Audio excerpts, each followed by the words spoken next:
All right, looks like we are live. Thank you once again for joining me this fine what is it? Tuesday now? Wednesday? Looks like Wednesday. Yes. Well, I'm losing track of my days. Yeah, thank you for joining me this fine Wednesday evening, folks. Appreciate it as always. Um going to do a little bit of quick housekeeping stuff here at the very beginning before we get right into what this stream is going to be about tonight. We're going to kind of take a pause on the legal case. We'll presume, or I should say, we'll resume that probably a little bit later this week. Maybe the next stream. Maybe as soon as the next stream. Maybe the next stream or the one after that. I don't know, but we'll resume all that. We'll resume going through all the legal filings and things like that. But just for tonight, we're just going to put a pause on that. And we're actually going to go over this video that dropped by Coffeezilla because there are some things that I'm sure are worth addressing given what we already know. I want to see what things have been verified, what things haven't been verified. I personally have not watched the video yet, so this will be my first time kind of reacting to it, I guess you could say. But I also wanted to see, like I said, what it was that Coffeezilla found so that we can look at that.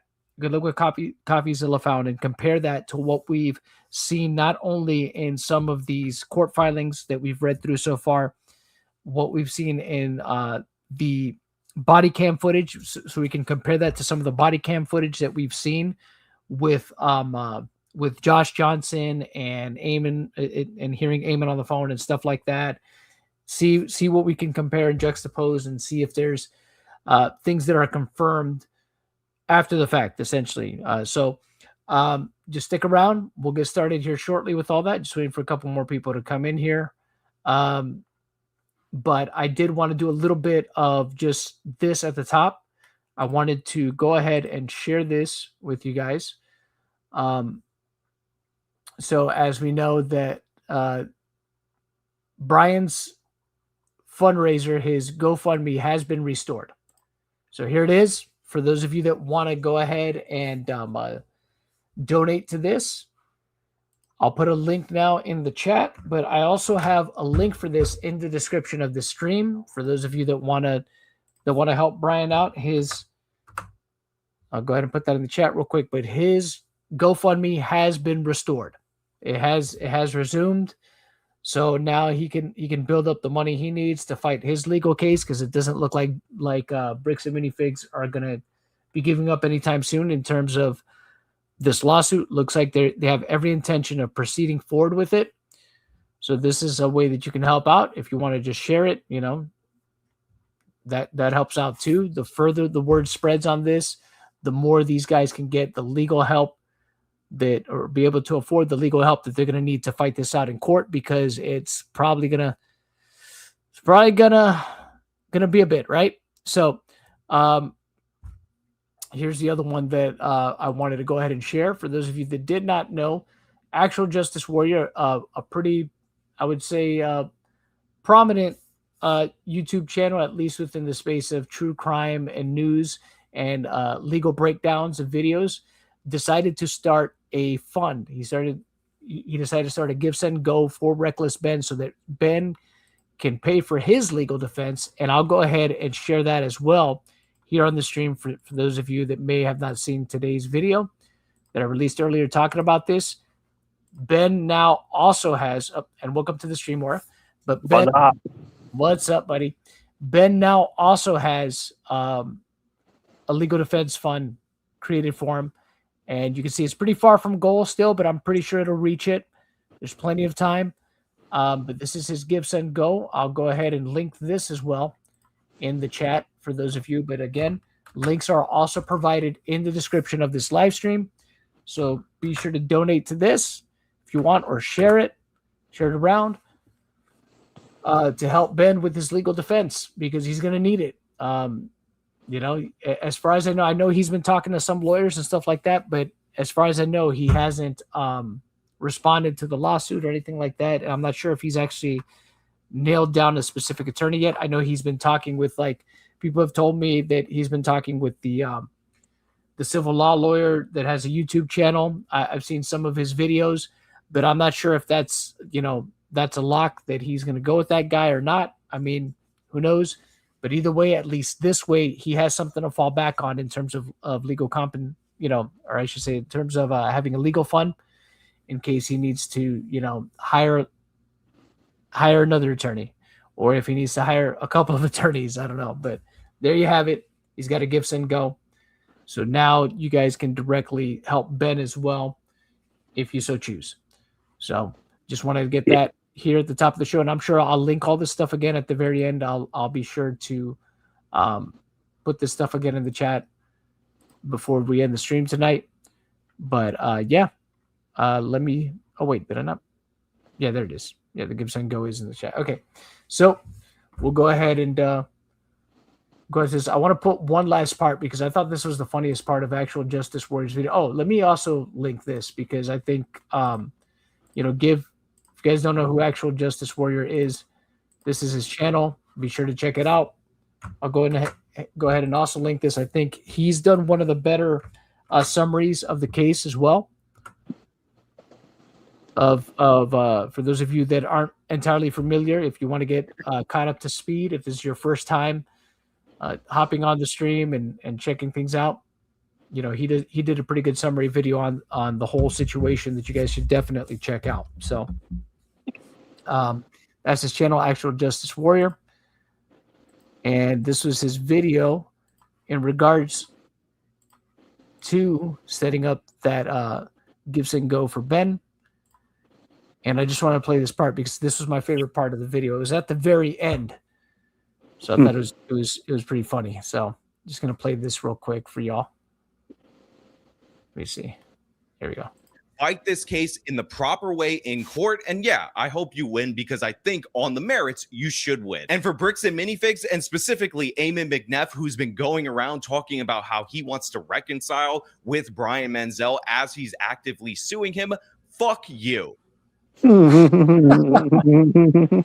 is funny. That was a great way. That was a great way to end his video. So you guys sub to Actual Justice Warrior. Well, McNasty is a piece of shit, but we'll talk about that later. Oh yeah. Well, I'm sure we'll get into that. So, but let's get on to what we were here to do tonight, and that is go over Coffeezilla's video and kind of compare and see what we already know. So here's Coffeezilla's video. Aura has seen some of it. I have not seen any of it at all. I've heard a little bit about it because I've seen a couple things that have been shared online, specifically something about U-Haul truck, but I don't know to what extent, that all is. I sent you some stamps if you want to see them. I'm looking at them. I'm looking at them. So Word. We'll go ahead and get this show on the road here. Oh, what's going on here? A $200,000 collection went missing, causing a lot of you to ask me to find it. And after seeing the cops point guns at YouTubers, people get arrested and sued for $1.3 million, I decided enough was enough. This looks like a case for the internet detective, this time in the $10 million Lego studio. So I talked to every suspect involved, and what I found shocked me.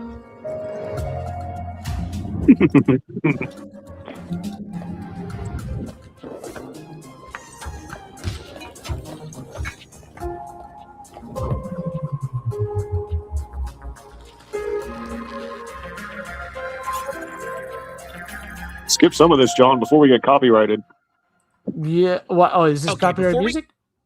No, I'm just saying generally, so we don't just play his video and not react. Okay. You can find these missing Legos. Let's give some background. A massive Star Wars collection was put on consignment at a Lego store called Bricks and Minifigs in Salem, Oregon. Consignment just means the owner, Brian Mansell, gave it to a store to sell, and he was supposed to get a cut when it sold. The entire time, he maintained ownership of the collection, and a social media post estimated it to be worth about $200,000. But then on November 14th, 2024, everything went wrong. This was the night that Crystal and Ben Gorman, the prior franchise owners of the Salem store, got kicked out by this guy. That is Brandon Best. He and his partner, Josh Johnson, ran a sister. I like that they used that footage of Josh. Yeah. that flannel and him being barefoot. It's the prominent footage. That's the first time I saw him. Yeah, Yeah, that's gonna haunt him, man. Store in Eugene, Oregon. And Brandon drove up that night to kick the Gormans out. Brandon and Josh would be taking over the franchise in Salem. And this is the exact moment the Legos go missing. As that store is getting handed over, the question is Brian's collection in it? Here's what the official Bricks and Minifigs press release reads. Quote, after taking over the store, we discovered a small number of sets valued between $2,000 to $5,000 that could be possibly related to Mr. Mansell's collection. But there's a problem here. There should be over 10 times that amount in this store, given their internal records and what we know the estimated value of this collection was. So if corporate's saying there was only $2,000 to $5,000 in the store, something happened to these Legos. But what? In order to solve this case, let's think about the suspects. First, who was there that night of the handover? It's only 3 people. Crystal and Ben Gorman, the former franchise owners, and Brandon Best, one of the new owners. These are our 3 biggest suspects, but they aren't the only ones. I want to address a few other suspects at the very start here. First of all, maybe this is just all the result of, plain old thieves breaking in. What about that possibility? Hi, I am Chris. I was the previous franchise owner who signed the collection agreement with Brian Mansell. And I'm Benjamin Gorman. I am the silent partner who's really bad at being silent. We did have a couple of break-ins at the store. None of Brian's collections were in the police report or stolen during those. Okay, so the Gormans say emphatically it wasn't thieves, but if that's the case, what about the guy who was arrested? I mentioned at the beginning of this video, Reckless Ben. This is the YouTuber who started it all. With a documentary, I tracked down the thief who stole $200,000 of Lego. Maybe it's the perfect crime. Make a video tracking yourself. Now, for our theory, it's worth noting Ben is currently... Okay, so I just think it's funny that he's putting like the possibility. Maybe it was Ben. Obviously, he's just trying to be funny, though. But Well, I think he actually brings it up in like a second from now because he'll be like, "What do you think about that story?" And they're like, "Obviously, it's absurd." yeah, So, of course. Yeah. facing a RICO lawsuit by Bricks and Minifigs. He was even targeted with a search warrant for stolen Legos. The owner reported overhearing conversations about possible stolen Legos. And on top of that, How did the owner Reckless hear Ben was conversations even again? accused- What happened? How did the owner of the Airbnb, was it the ring cams he was listening to them? I think so, or he overheard it. I don't know. He's just about overhearing these conversations and then reporting them But not seeing any stolen Legos? He didn't see a single stolen Lego on the No. camera, but he listened to the No. audio. No, what's interesting about the search warrant, I believe it was only for the basement, but they ended up searching the whole house, which I thought that was interesting as well. Yeah, yeah. I think it only pertained to the basement, but they ended up searching the whole place And not finding one fucking brick. and not a single thing. And then don't forget, Josh, you stole them, bitch. Yeah. I forgot about that. accused of stealing the Legos by the current franchise owner. I stole the Legos? What do you think of the theory that it was Reckless Ben? He stole the Legos. It's absurd. We didn't even know Reckless Ben. He Yeah. had no interaction, no relation Who was that in the back? to us. I just noticed that they were there. It doesn't hold anyone. It's probably the Mhm. kid. I'm going to be honest. Apologies to the genius cops in Utah who play different, We play differently here. but I don't believe that Reckless Ben stole the Lego, mostly because he couldn't. He just wasn't there that night, and I don't even think he knew about these Legos. But who does Ben suspect is holding the Legos since he did this whole documentary series? The guy who runs the entire company, Ammon McNeff, he personally came out to talk to us. So what's going on? So you guys are holding some of our Legos? No, we're not. You're not? No. Is that a lie? No. That's a lie. You did take the Legos. No. So we have our attorneys have visited. You know when you have to think of a lie on the spot? Who's Brian Mansell. That's literally what's going on right there. He's a guy who had he had like $200,000 worth of Legos in your guys' store. Nope. Never happened. My name is Ammon McNeff. I am the CEO Oh, you of get to speak to him. Bricks and Minifigs brand. So my name's Matt McNeff. I'm He's the been, look, COO Matt, that's his Oh. brother. Minifigs. The Yeah. people you just Brother. saw are the You should have read my McNeff brothers. timestamps, John. They agreed to speak with me No, I to see try it. to No, I'm clear seeing their it. I'm name. joking. I'm I joking. asked them, do they have the Legos? What I can tell you is that we don't have it. We've never had access to them. It seems to kind of go missing. Parts of it seem to go missing on November 14th. Well, and I guess no, not at all. I'm going to say, like that is not accurate at all. Yeah, Because did you see collection that? was in the store at the time? It's the same kind of way he responded to like, "You're holding our luggage." Like, no. You see what I mean? Never happened. It's the same kind of reaction. Is all I'm saying. I think it's funny. just upfront denial. No possibility. Yeah. What is it? You can kind of just read the guy pretty easy, just Yeah. like speaking to him. Well, So- yeah, I mean, you know what his response is going to be too, from the way he's already, acted before. So It's pretty crazy. I'm just saying, I just noticed it. I'm like, yeah, he kind of acts the same when it sounds like he's just like trying to figure out what the fuck to think to say or something. I don't know. yeah, draws a lot of suspicion to himself. Or Yeah, there you go. Elsewhere. When you look at Mansell's own words that he reiterated to a podcast last year, he explicitly stated to another podcaster, the sets were moved off-site for security. The collection will not be stored Okay. on site after hours for security reasons, and after Sunday, the sets will be available for purchase but stored elsewhere. Now, one thing that's been a big subject of the Bricks and Minifigs kind of story is, hey, there are these off-site locations. Can you address what that is? Is that true? So the offsite location and the letter that that corporate is referring to is the original press release that we released when we were launching the collection. In that press release, because we had previous break-ins, I specifically included the location that after this weekend, those Legos would be stored off-site. You heard that, John? For any future thefts. No, I already knew about that part about her saying them being stored off-site beforehand. Just making sure, pointing it out because they said that, you know what I mean, that she stole it. They were break-ins, so they got stolen because of the break-ins. They were before that, so I'm just pointing it out. Yeah.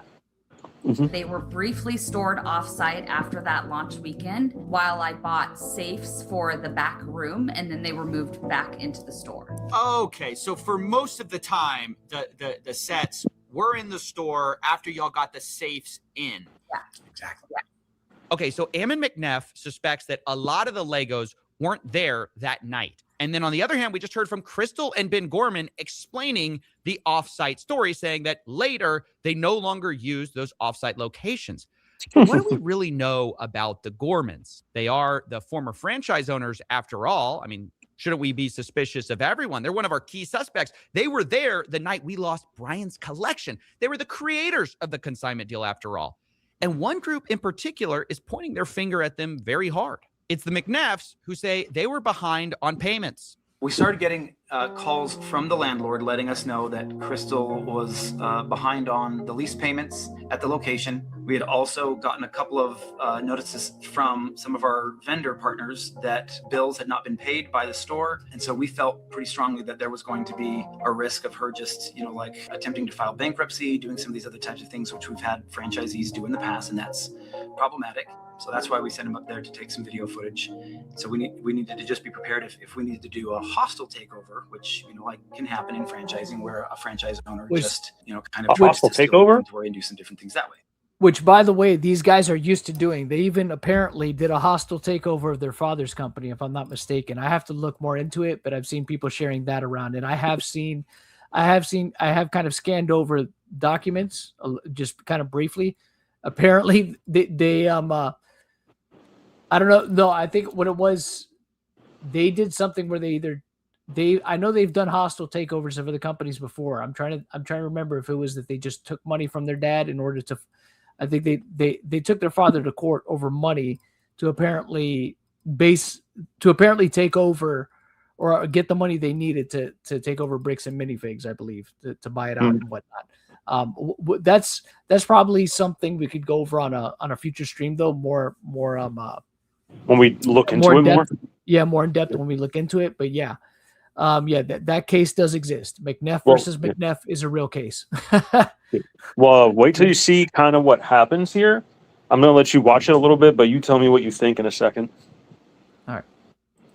Okay, so Bricks and Minifigs' story is that they were worried about the Gormans skipping town, so they sent Brandon Best as a secret shopper on October 24th, 2024. This is weeks before the takeover. Brandon takes a video of the store condition in preparation for this handover, but at this point, Brandon does not announce himself to Crystal Gorman. Later, though, on November 14th, once again, the same concern about the Gormans stealing or theft was expressed by the McNeffs. Brandon was trying to make sure that they weren't taking things from the store, and so he was kind of trying to make sure that he wasn't putting things, like hiding things in the back, and that and while he was watching that, trying to make sure Ben wasn't grabbing stuff from the store and moving it or doing anything along those lines, because he just got a weird feeling about the whole transition. She took at least one, if not more than one, cartfuls of things out to her car with her coat draped over it. You hear that? John, stop. Say, look, they don't trust the Gorman.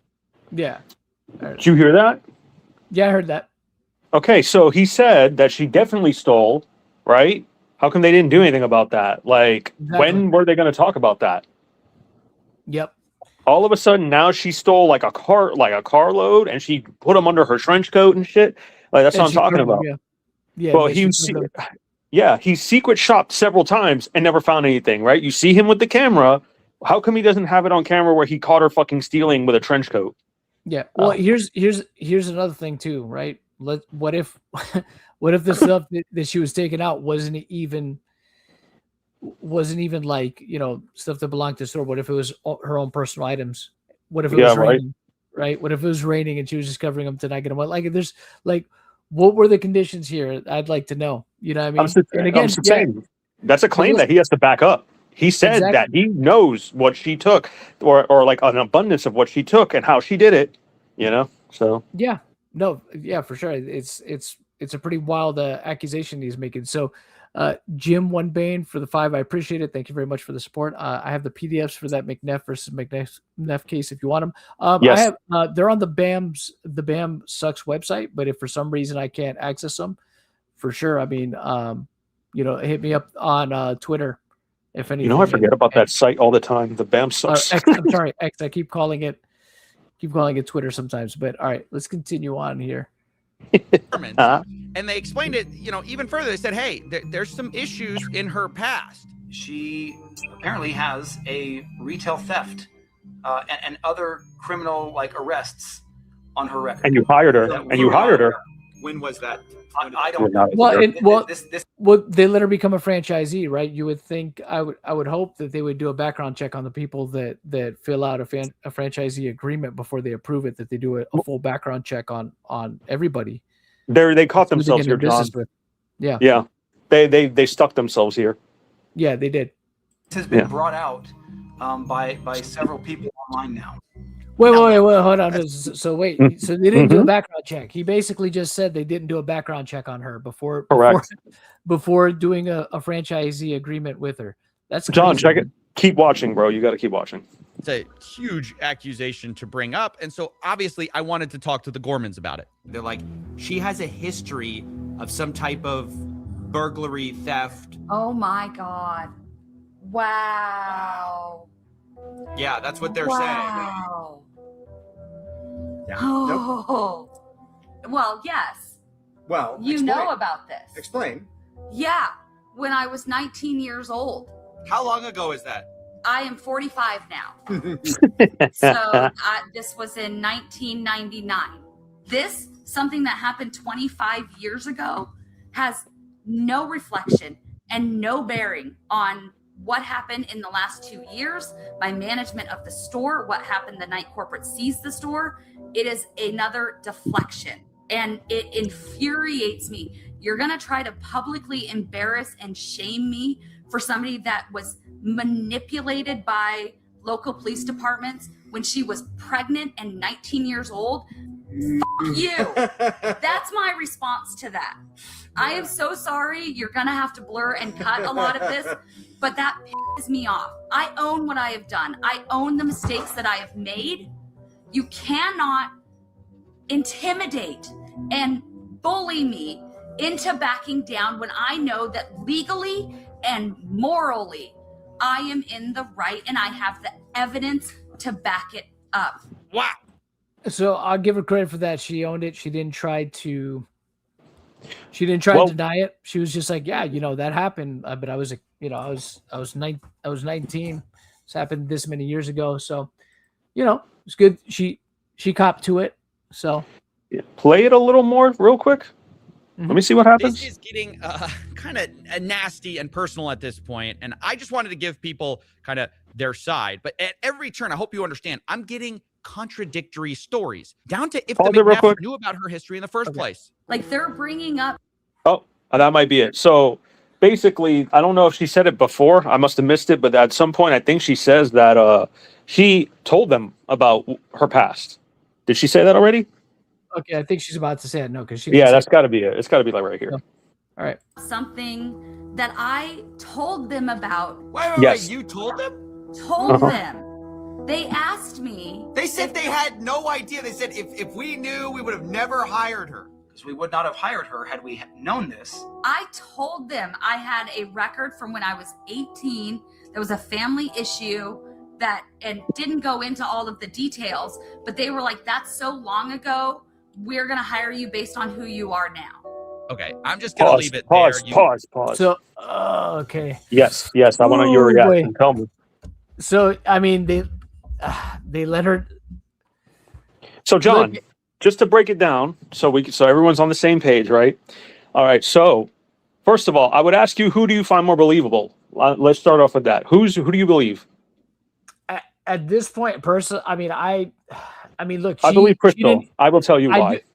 I believe Crystal too, because she didn't even hesitate when it was brought up. She was just kind of like shocked. It's like, wow, we're gonna go there. Okay, yeah, I did that. You know, I mean, she had no hesitation in her voice to admit that she did do some stuff in the past. Yeah. So I will explain. You know, I'm not just gonna say Crystal because of X, Y, and Z. All right. So Crystal, right? I think that she did tell them and that they did choose to hire her anyway, right? Yeah. I think that because if that is not true, like John said, they did not vet a person and they just brought them into a franchisee and they hired like a fucking serial, like, what is it? A kleptomaniac. You know what I mean? Like, that's what I'm saying. So either they're admitting to their incompetence and not doing their due diligence, or they're lying. So it makes them look bad on either fucking aspect. That's why I believe Crystal. You know, it makes more sense.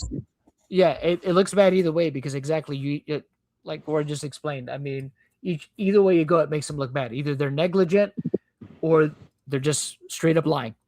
Yeah, and it's completely on them for hiring a thief, and not even checking. Yep. And then if that's the case, if she told them her past, they hired a thief. You know what I mean?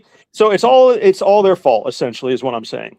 See, but the thing is, if it's true that it was only one incident, right, and not a history of it, because they almost make it seem like the way that they were making it seem beforehand was like it was a repeated pattern of behavior. Like she was like some story kleptomaniac. You know what I mean? Yeah. Yeah. With multiple incidences of theft or something, right? At least that's the way they were trying to make it seem. That's the way it came across from they were telling. She has a history. Okay, so a history meaning that she's done it more than once, because that's the way it's coming across. Well, that's the way they're trying to make it, I think. You know. Yeah, I think so too. Because even Coffeezilla is like, they told me they had no idea. You know, because I don't know. Yeah. You guys can make up your own mind. My point is, one side says up, the other says down, and it gets to the point both sides start hinting that they have photographic proof from the night of November 14th that proves the other side is lying. And so I'm like, look, at this point, let's stop talking. Show me the Legos. Where I was told we are 100% have possession of photos that prove that the Gormans are lying. And then you guys are telling me we 100% have possession of photos that prove this side's lying. Who's going to drop the photos first? I mean, I feel like someone just has to, somebody's right here. And after a lot of convincing, both sides agreed to show me the photos, corporate and the Gormans. In fact, I scheduled the calls to do this an hour apart from each other. But let's remember their positions for a second. The Gormans say whatever was left unsold of Brian's collection that was in that store spreadsheet was in Salem store the night of November 14th. Then you have corporate side. They say whatever was left that night was maybe $2,000 to $5,000 of Legos. The rest was either stolen by thieves, the Gormans, or held off site. It was not in that store. And on both sides, there's a lot to lose here, right? You've got the Gormans, who basically have been insinuated to have been stealing. And for Josh and Brandon, too, the new franchise owners, there's a lot on the line. I reached out to Josh, and he told me, I think her pictures would only show a few sets and minifigs. I replied, so if I can prove that the Lego sets were in the store, that will prove Brandon was lying. Josh replies, if it shows something different, then yes, I will eat my words. Oh, God. Oh, Josh. This fucking guy, this guy just can't seem to never, He just can't catch a break. Oh, Josh. Oh, Josh. What did you do? He What talked did to another you do, YouTuber. Josh? This is a YouTuber he's talking to. Don't you get it? He's But a he didn't want to YouTuber. be on YouTube. He didn't want to be I on know, yeah. YouTube, remember? He didn't- He didn't yeah, want he's to be on just a YouTube. YouTuber. What's going on? Yeah. Been established. And let's see the evidence, starting with Matt McNeff. First, he showed me the video, October 24th, 2024, for a baseline of how the store looked. So this is the Salem Kaiser location, is that correct? It's the Salem Kaiser location, yes. So is it fair to say I'm seeing quite a few Legos here? I mean, I'm Yeah. seeing a store of Legos. You'd agree? There's a good amount of Lego on hand. This isn't what I would say is a well-stocked Bricks and Minifigs, but it's not terrible.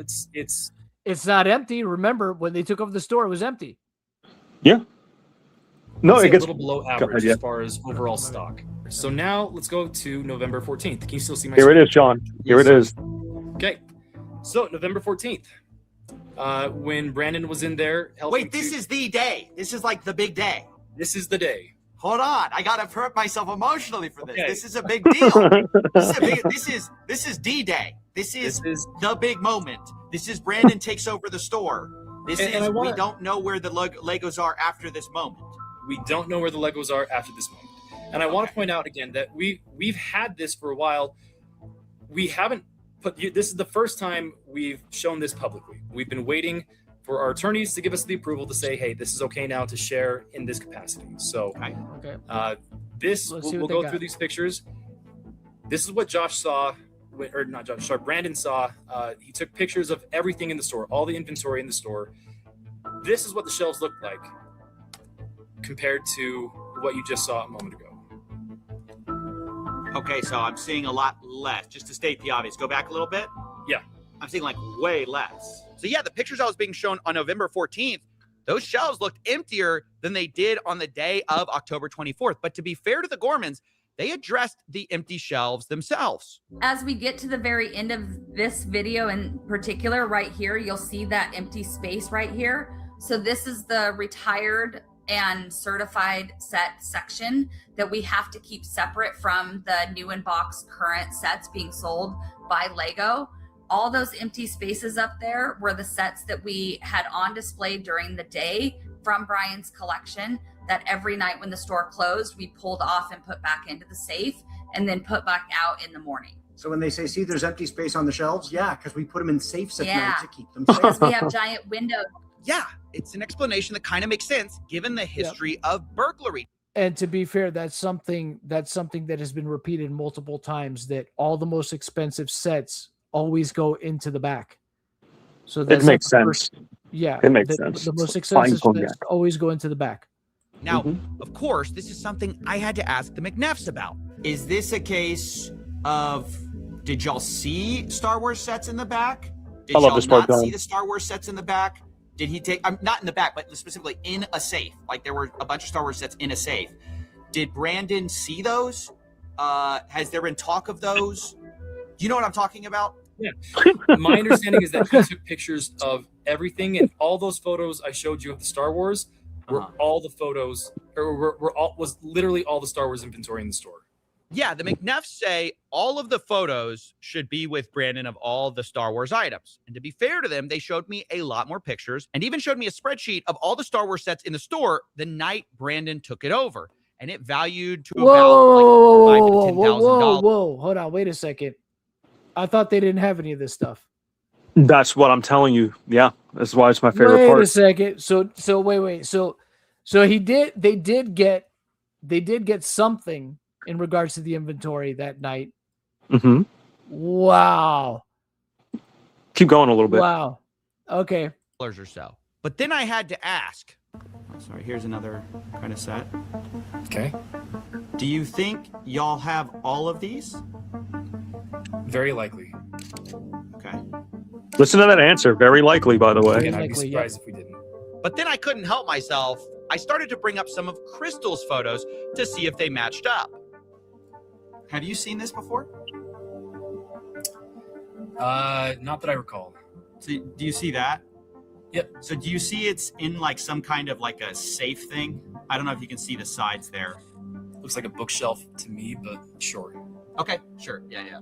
So I think the important thing is making sure that all of these are in the inventory for Mansell. Sure. That's cool. 75041. The set numbers are there. Mm-hmm. Those are the set numbers right there. Yep. Vulture Droid. 75169. Right under the Lego logo. Those are the set numbers.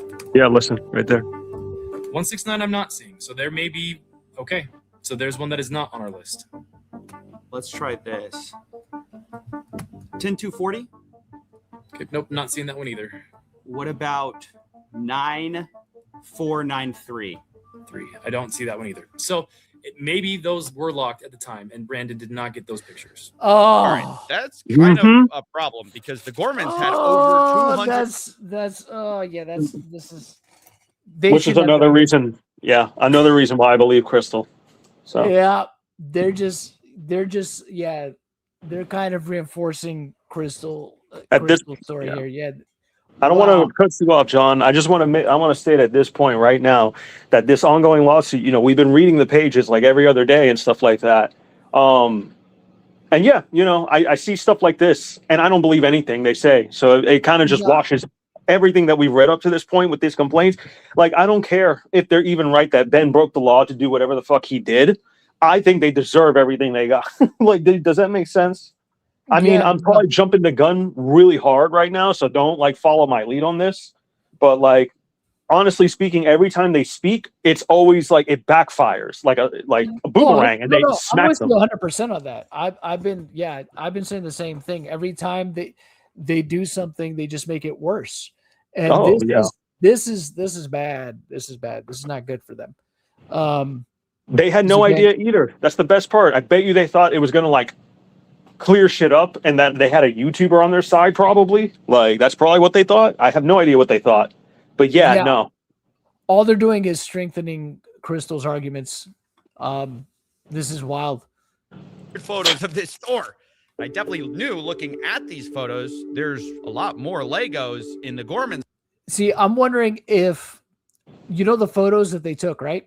The photos that Brandon took. Mm-hmm. I'd like to know if those were also time-stamped, metadata time-stamped, and if he asked them for the metadata timestamp information. But then again, I have a feeling that if he did, they probably weren't going to give that up. Yeah. So photos by quite a lot that Brandon's photos just didn't show, but corporate didn't really see it that way. But still, in the grand scheme of things, we're not talking again 10 times the amount of sets here. I don't know. I haven't shown all the photos yet. I don't know exactly how much. If there's a calculable figure that we can look at and say, great, this is what was there, I promise you it's not $100,000 worth of Lego. And so where's the rest of it? He got me. I don't know. Maybe I'm a little too in my head about this U-Haul story. You don't think it could have been some U-Haul thing? There's no way. Oh, yeah, have we talked about the U-Haul yet? We got to talk about the U-Haul for a second. This is another one of those things that was really disputed between the two parties. Was this U-Haul that supposedly was driven up to the store the night of the takeover? When Brandon came to the store that night, he was driving a U-Haul truck. Now, in typical fashion, this was immediately disputed. Brandon showed up to the Salem store in a rental car. When he came to get the keys from Crystal, he was there in a rental car, not in a U-Haul. It wasn't until after he told me he was taking the keys and locking me out that I really kind of paid attention to the fact that he had a large, not the small, the large U-Haul truck. So yeah, I just kept hearing about this U-Haul truck. Now, why is it significant, U-Haul or not? Well, one, a U-Haul truck. Dude, if Crystal has a picture of the truck in front of the store that's metadata timestamped, John, do you think they probably could have at least taken some of those sets and redistributed to other locations? Think that's another option? Or taken it to their other, because remember, Brandon and Josh owned another store in Eugene, Oregon. They did, right? Would you think that'd be of a fair assessment or a fair speculation to say that they probably that'd be a good way to store, right? Storm in a different location, right? Oh, they were never here. They were never here. Yeah.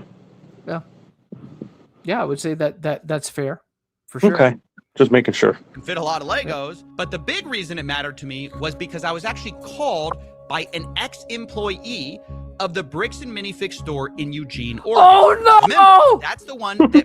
Oh no! Oh no! I knew you'd like it. No! Yeah. Oh no! Uh-oh! Uh-oh! Uh-oh! Brandon and Josh owned, and he told me something very interesting.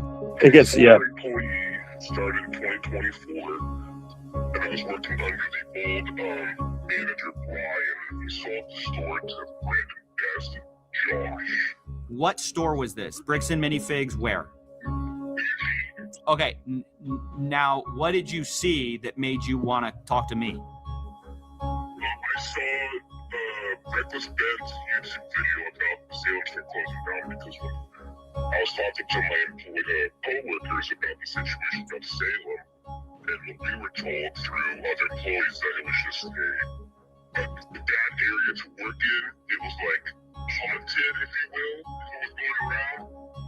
But after seeing the video of Reckless Ben, he exposed them, and it makes a lot more sense with what we dealt with Brandon and Josh. Like, oh, Crystal stole Lego sets and bolted out of the country. Who says that? Brandon Best told us. When he was dropping off all the Lego sets to us that night. Oh! There was a bunch of used Lego sets that were like saran wrap. They had Star Wars City. They used a lot of stuff. It was like in a medium-sized U-Haul truck. Wait. They brought a U-Haul truck. Yeah, from Salem to Eugene. And to Eugene, and it had a bunch of Star Wars sets on it? Yeah, Star Wars sets, like everything. They had a bunch of used stuff too. Wait, when and was this when they took over the store from Crystal? I believe so, yes. Yes. John. Because he said that Crystal stole Legos and put up the country. Oh man. John. What do you got to say about this, John? As soon as he said he spoke to somebody from Eugene, I was like, oh. Mm-hmm. Because that's their other store location. That's the other store that they owned prior to owning the Salem Kaiser location. So when they can't find it in that store, it was never there. It was already gone. It was already gone. Yep. And because again, is it possible that this is a disgruntled ex-employee that could just be lying, making stuff up? It's within the realm of possibility. Mm-hmm. But thing is, again, given how things have played out with these guys, it's hard to give these guys any benefit of the doubt, or give them any kind of charitability when they've been so crappy and have lied so much, and have been not only have they lied, but have been caught in their lies, even by the police. Have been caught in their lies even by the police and still lie. So. Mm-hmm. Well, on that note, John, just like, what is it? So never mind. Let's keep going. There's a part I really want you to see, actually. So go ahead. Right. While he has a U-Haul of Legos? Yeah. Interesting. Weird. And he said, we're just going to hold on to this stuff until corporate tells us where we have to distribute it. And we're like, well, it makes more sense if we could take it. It's always the same group of people, though. You ever notice that? Yes. It's always Brandon, Josh, Eamon. It's always all of them. Yeah. Yep. It's always them. Yep. Yeah. It's like they are like a mafia. Remember, like we were talking, and I'm like, it's still speculation, but still, do you remember when I was like, they acquired that store like specifically for those Legos? Like, so if we're to believe what we're being told right now, or like if we're following this story, right? Like they did take those Legos. Like they got that store, took the Legos to the other store that they owned. You know what I mean? Yep. Like, so I'm pretty sure when corporate found out what they had or what was going on because of the consignment deal, all of a sudden, yeah, they got the two fucking mafiosos. But I don't know. It's been bugging me, sort of. It's been in my head. So yeah, no, I understand why, man. This is crazy. Oh my gosh. We really got to find out. Was there a U-Haul that night or not? Because everybody's disagreeing about it. This Eugene, Oregon guy says, oh yeah, a U-Haul showed up. with Star Wars sets in it. Brandon was talking about the Salem store. You've got Matt McNeff saying there was no U-Haul there. It was a rental car. You've got Crystal saying, yeah, I thought it was really weird. There was a U-Haul truck there. So I told the McNeffs, I really got to find out what the truth is here. If you know anything about it, let me know, because that's just something I heard. I do, and it has nothing to do with the Salem store. Well, at least not the Salem store in the way that it is. Brandon showed up to the Salem store in a rental car. In a rental car, John. He came to get the keys from Crystal. He was there in a rental car, not in a U-Haul. So when there was the handoff, there wasn't a U-Haul. It was a rental car. Correct. He was there in a rental car. There was not a U-Haul. Okay. And I think any of the. For a moment, I thought he was going to say. For a moment, I thought he was going to say there was no a U-Haul at the Salem store, but there was a U-Haul that day at the Oregon store. Yeah, at the Eugene store. Mm-hmm. Yeah. I thought that's what he was going to say. So. No, but keep in mind, they say that doesn't exist. Does not exist. Yeah. Okay? Let me back this up a little. All right. Got it. Okay. And I think any of the, like, if you were to look at the footage, the ring cameras, all that stuff, you won't see a U-Haul sitting anywhere in the parking lot. Told him to look at the footage. Hearing all of this, I realized, look, I just got to find the evidence. So I start sifting through these photos I have, right? I realize I have a parking lot photo. I check it. No U-Haul, just a red truck out there. I check another photo where you could see the window. But the problem is it's night outside, so you dark. can't see. And so I'm looking at everything I can, and there's just nothing, I have this alternate angle. I'm looking at that. And then. Oh, no! Oh! Uh-oh. Uh-oh. Oh, you guys see that? Uh-oh. Uh-oh. John, you should check your chat. On that photo. Bring up the brightness of this photo a little bit. And John, we got a super chat. Say thank you. In the parking lot. As it. Thank you, Jim One Bane, for saying, hey, thanks for a bunch and the great hard work. I say, no problem. I appreciate the support. Thank you very much for the 20, and we're gonna keep doing this. Trust me. Oh man. Oh man. So now that you saw that, John, right? Does it make the person's story on the phone about the U-Haul drop off at Eugene more believable? It definitely gives more credibility, not only to the ex-employee, but also Crystal. And here's the other problem, right? If they try to argue, well, that wasn't our U-Haul truck. Really? What else can you say? It just happened. It just happened to be there that night. It just happened to be there that night. Crystal happened to see, that he brought a U-Haul truck. Just happened. John, they're gonna. The Eugene employees just happened. Brandon come up in a U-Haul truck too, but they wasn't. John, I'm so sorry because you're going on a little story, but I'm trying to tell you right now, they try to fucking explain the U-Haul truck. It will get there. Oh no! Here we go. All right. Right outside of the store the night of November 14th, 2024. This is something that Matt said he had seen footage of, and it couldn't be true. And again, I believe I have seen footage from that night that shows clearly out into the parking lot, and there's no U-Haul. After seeing this, I said, I really have to make a call. And that's when the story changed. So last night, I talked with Matt McNeff. I brought up this question of the U-Haul. He told me emphatically there was no U-Haul. Y'all came to me this morning. You said, hey, we looked into it. There actually was a U-Haul there that night. Can you clear up what that's about? So there's actually two different things that are going on here, just to help you understand. And I don't know if you want this particularly not on the record, but we do know of a disgruntled former employee that worked at another location. Here we go. They're gonna throw the employee under the bus. Yeah, it's always everyone else's fault. Yeah. Or under the U-Haul. You're stupid. Back on the 24th of October, there was a U-Haul that went to a storage unit in Salem for another previous franchisee, for a different situation. There just happened to be another U-Haul truck there around that area, roundabouts. Driven by a madman. A madman was behind the wheel. Completely unrelated. Unrelated. It was just a coincidence. It was completely unrelated. It didn't exist. I never saw it. Yeah, bro, this is so ridiculous, man. He fucking spoke against his own brother. They don't Oh even my fucking get the story They're not straight. even on the same page. Yeah, the brothers aren't even on the same page.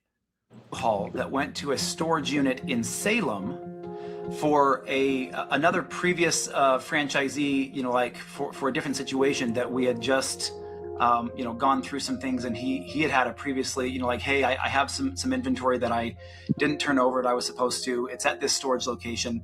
You guys can come pick it up. And so Brandon was sent on that day to pick up with a U-Haul inventory that then he moved down, but that was October 24th. So when we're talking about this ex-employee, you're saying they are conflating the October 24th event of the U-Haul coming up to Eugene with Legos with some time after November 14th, after the store takeover. Is that correct? Am I understanding that? Yes. No. He wasn't sure of himself. You saw that? No, I know. Trust me. It's the same thing. Yeah. He was just like, yeah. Yes. Great story. Man. Corporate is saying there was a U-Haul at the Eugene store dropping off Lego, but that was from a different night, different collection. The CEO says Brandon showed up to Salem on October 24th for his secret shopper job with Crystal. And separately, he also was getting a different collection of Legos that also included Star Wars. And that's what he brought to the Eugene store, and the former employee is remembering. Then, weeks later, on November 14th, Brandon supposedly shows up again with a U-Haul, but the reason isn't for hauling Legos. Brandon flew in to Eugene that night. At midnight. So this is so fucking absurd. These guys really think that people are going to be this fucking stupid. Yeah, this is insane. I mean, look, don't get me wrong. Anything is possible, right? Anything is possible.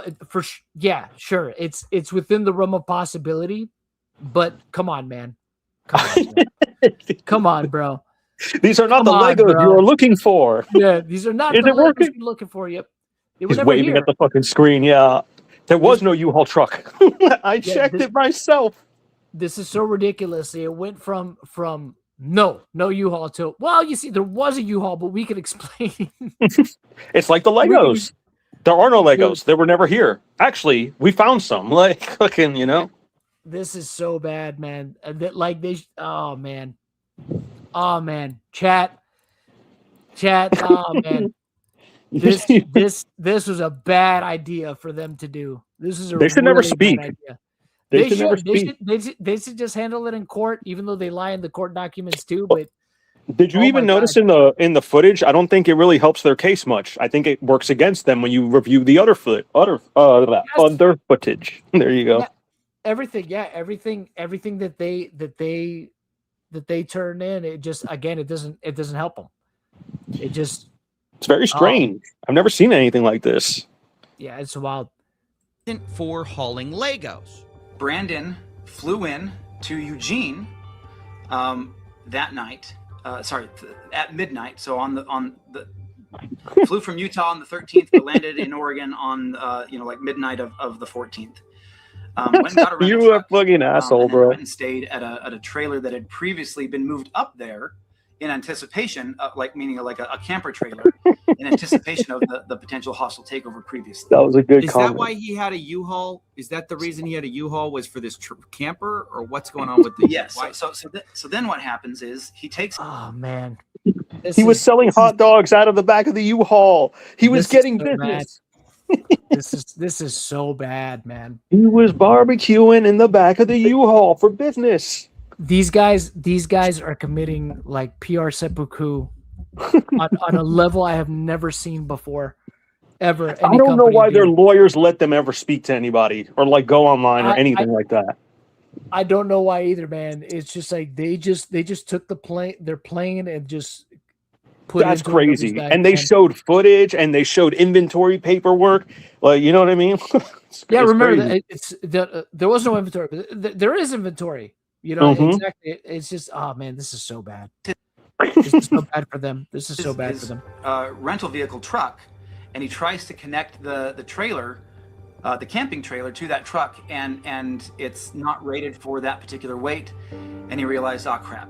Do you think this is a real story or something that like Eamon did himself at one point in had a his life? rating for It sounds embellished for sure. It sounds made up, you know. Yeah, you don't think he like fucked up one day in his life and just did that, and he's like telling his own story, but telling it what happened with the U-Haul? Yeah, and it's yeah, and imposing it on that, yeah, maybe. yeah. And then he cried. He cried by himself in the back seat for a while. Yeah. Dude, this is Go ahead, wow. This is amazing. You know, one of their box trucks, and so he grabbed that, went and got it at 10 a.m.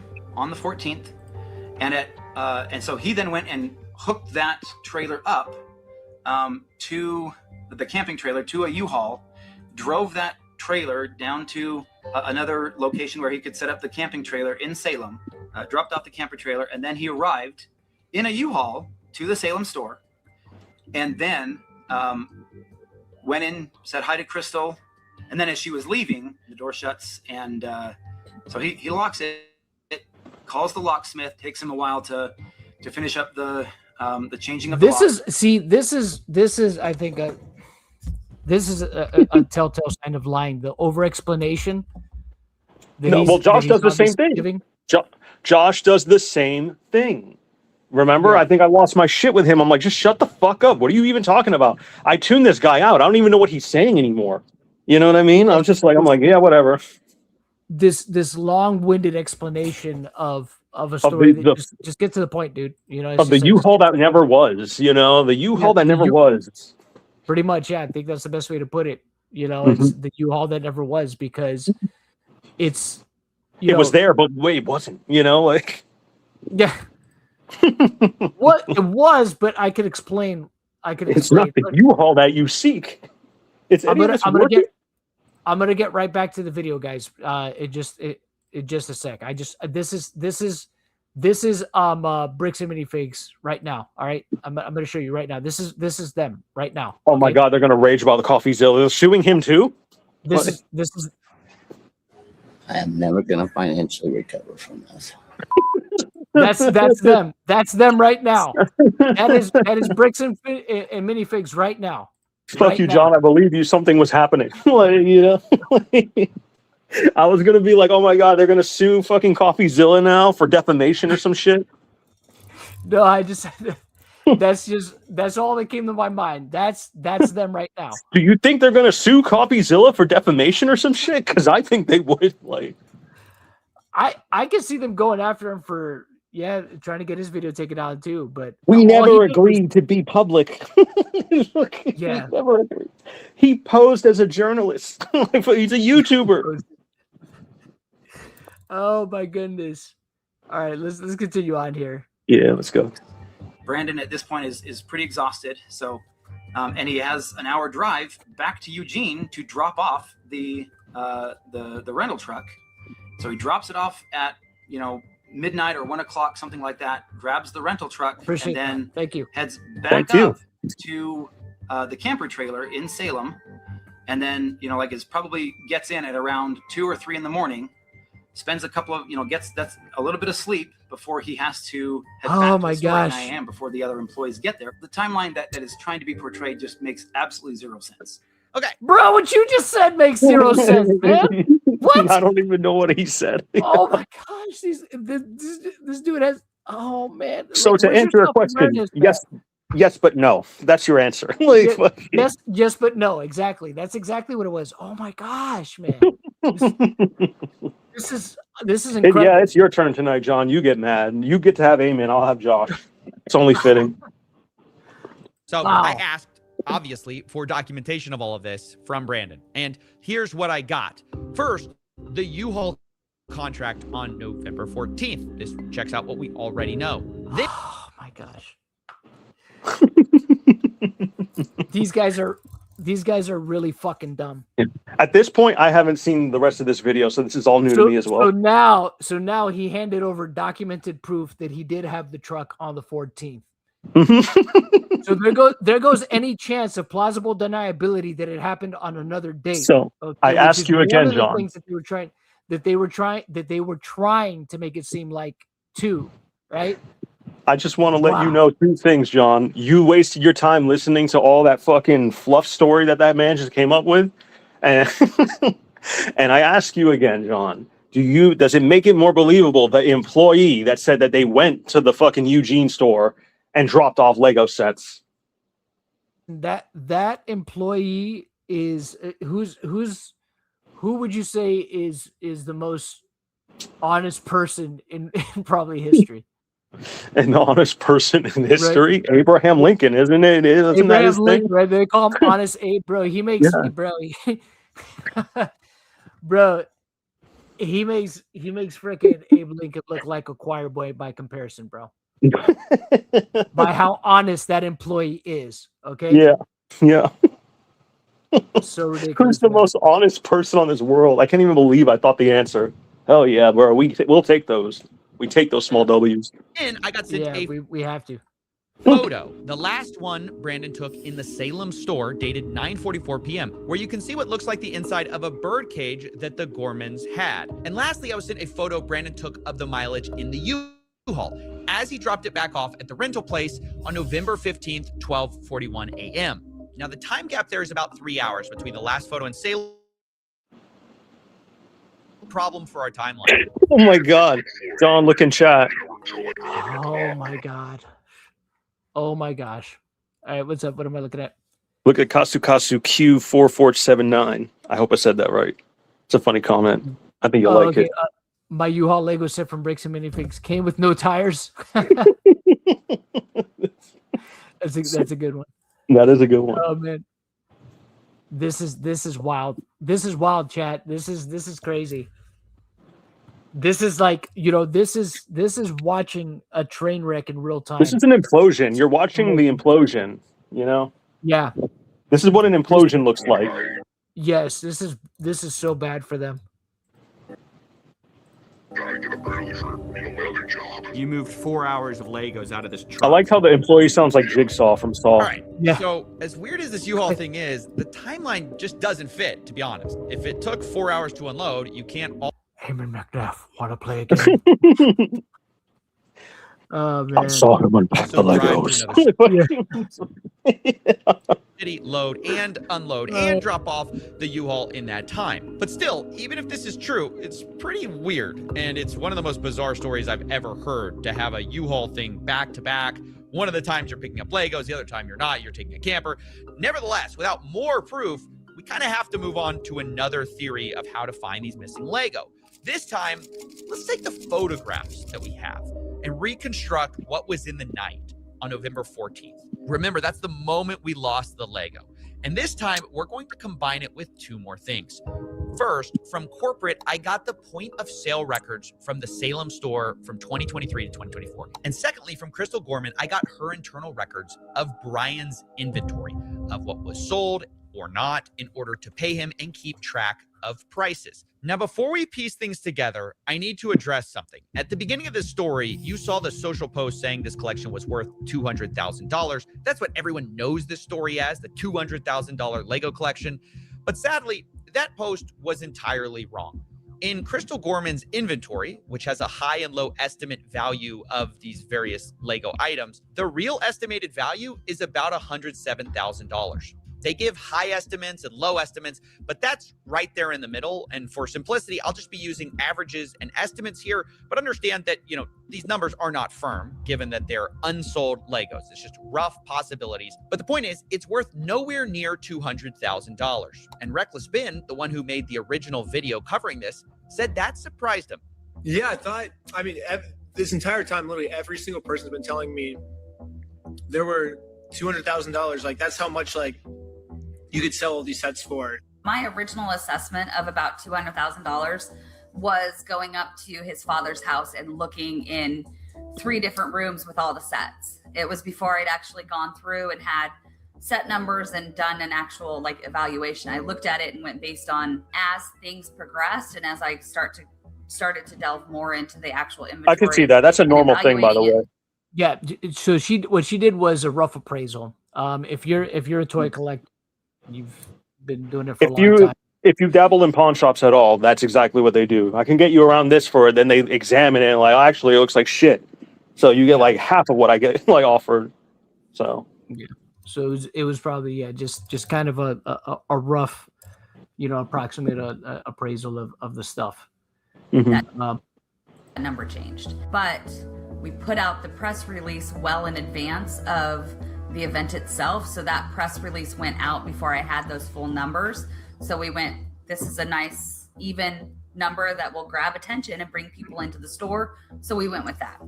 And still, to believe that is accurate at the high end. Like, it was one of those things where when she was looking through and going, well, it says this and it says this, like, you don't think even at the high end?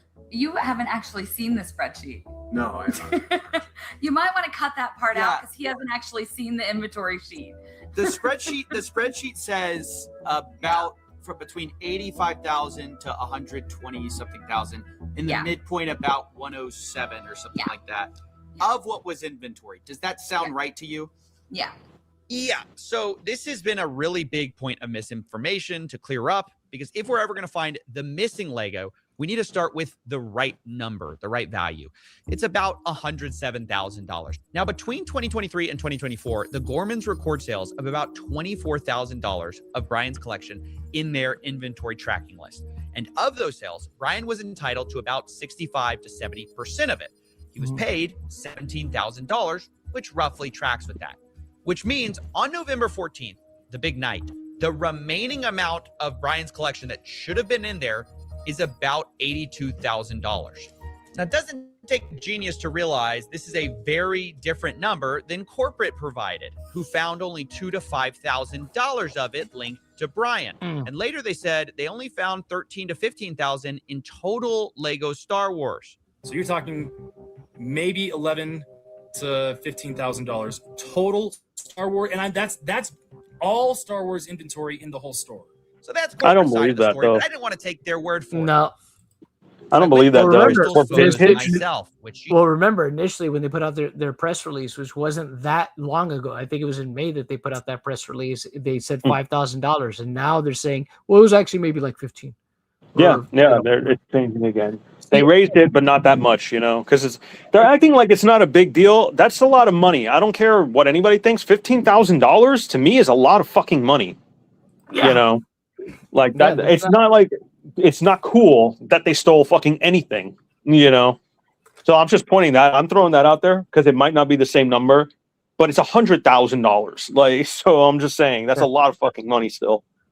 Still, yeah. And the thing is, and again, it just shows the inconsistency of what they say, right? How it always changes too. Why put out that press release if you weren't sure, right? Well, like, if you're telling the truth, why is your story constantly changing all the time? Yep, all the time. It is what it is. Maybe you forgot something at some point or whatever, but like all the time. And then like the U-Haul, for example, since that's fresh right there, like, oh, it didn't exist. Then there's like a magical story about like a fucking U-Haul, and then all of a sudden, like, here's the paperwork. We got a U-Haul. We got the U-Haul. It was ours. Like, there was no U-Haul, and then when it came back up again, well, there was, but we have an explanation of why it was there. Yeah, we can explain. Yeah, it's just it's bad, man. It's crazy. Shared with me and hired people to go through and hand tag the Star Wars Legos that were in these photos. We looked through over 200 plus photos, multiple videos, and matched what we saw with Brian's collection. In the end, I ended up with about $21,000 of Legos matching Brian's collection that can be proven to be in the store on the night of November 14th.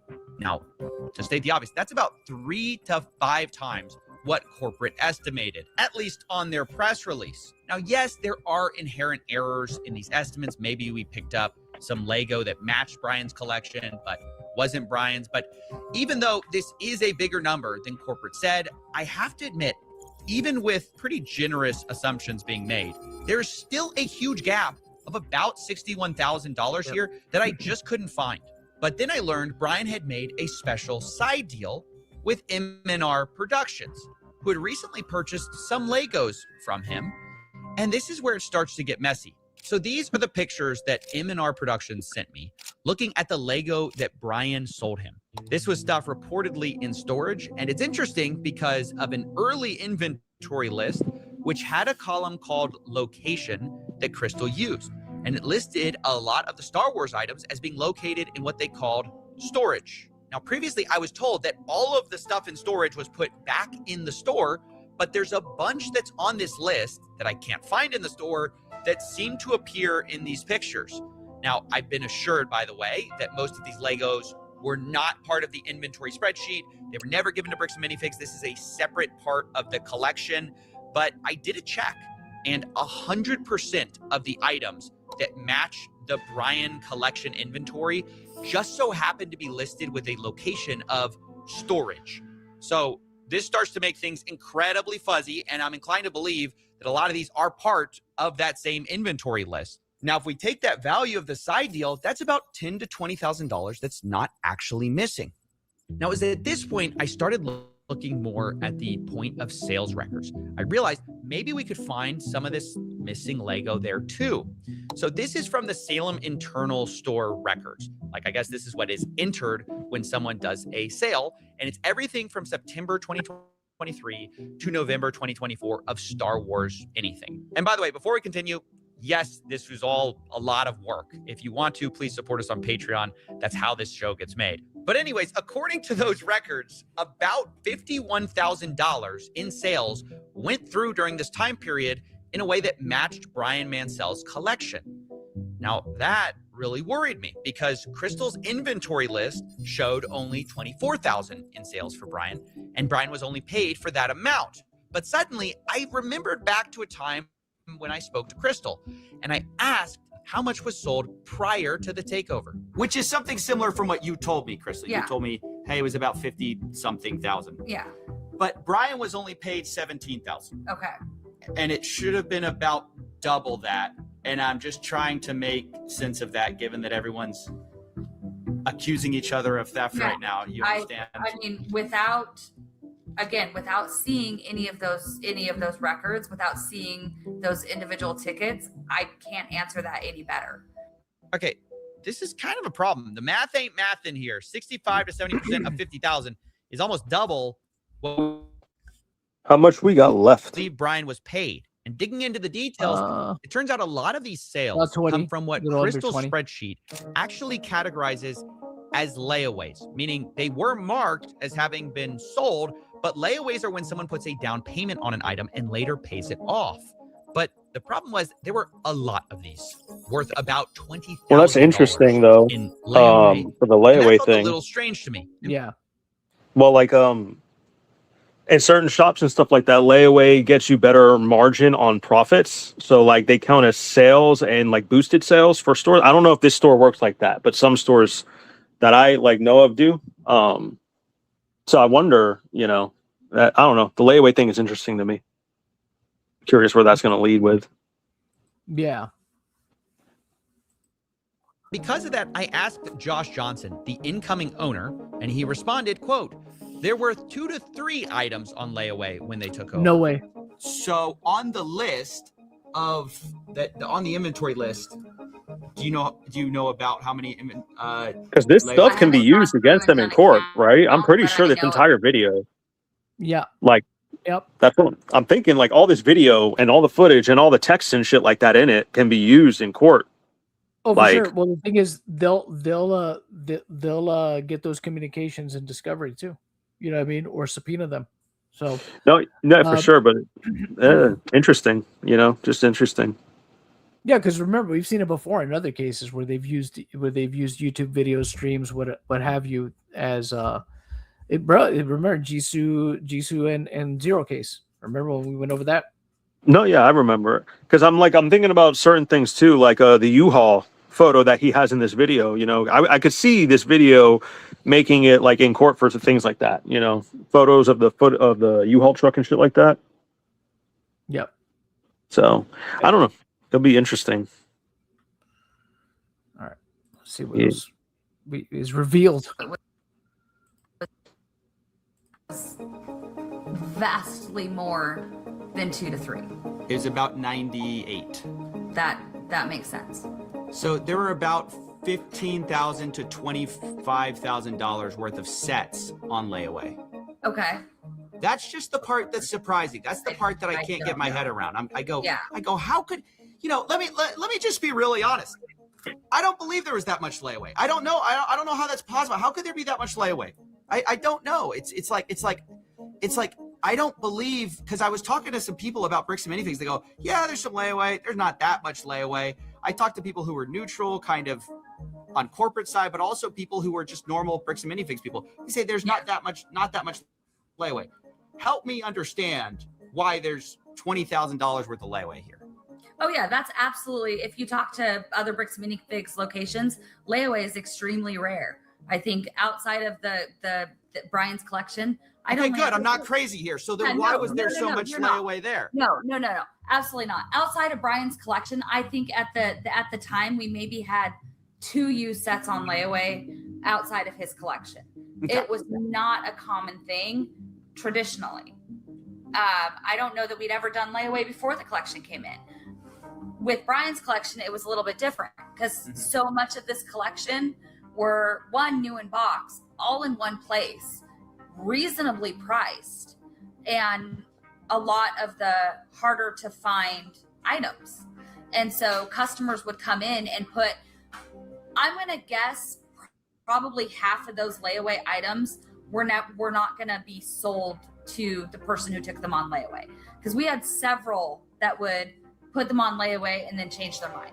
So this was something like, somebody would come in and want 10 different sets, but only be able to buy 1.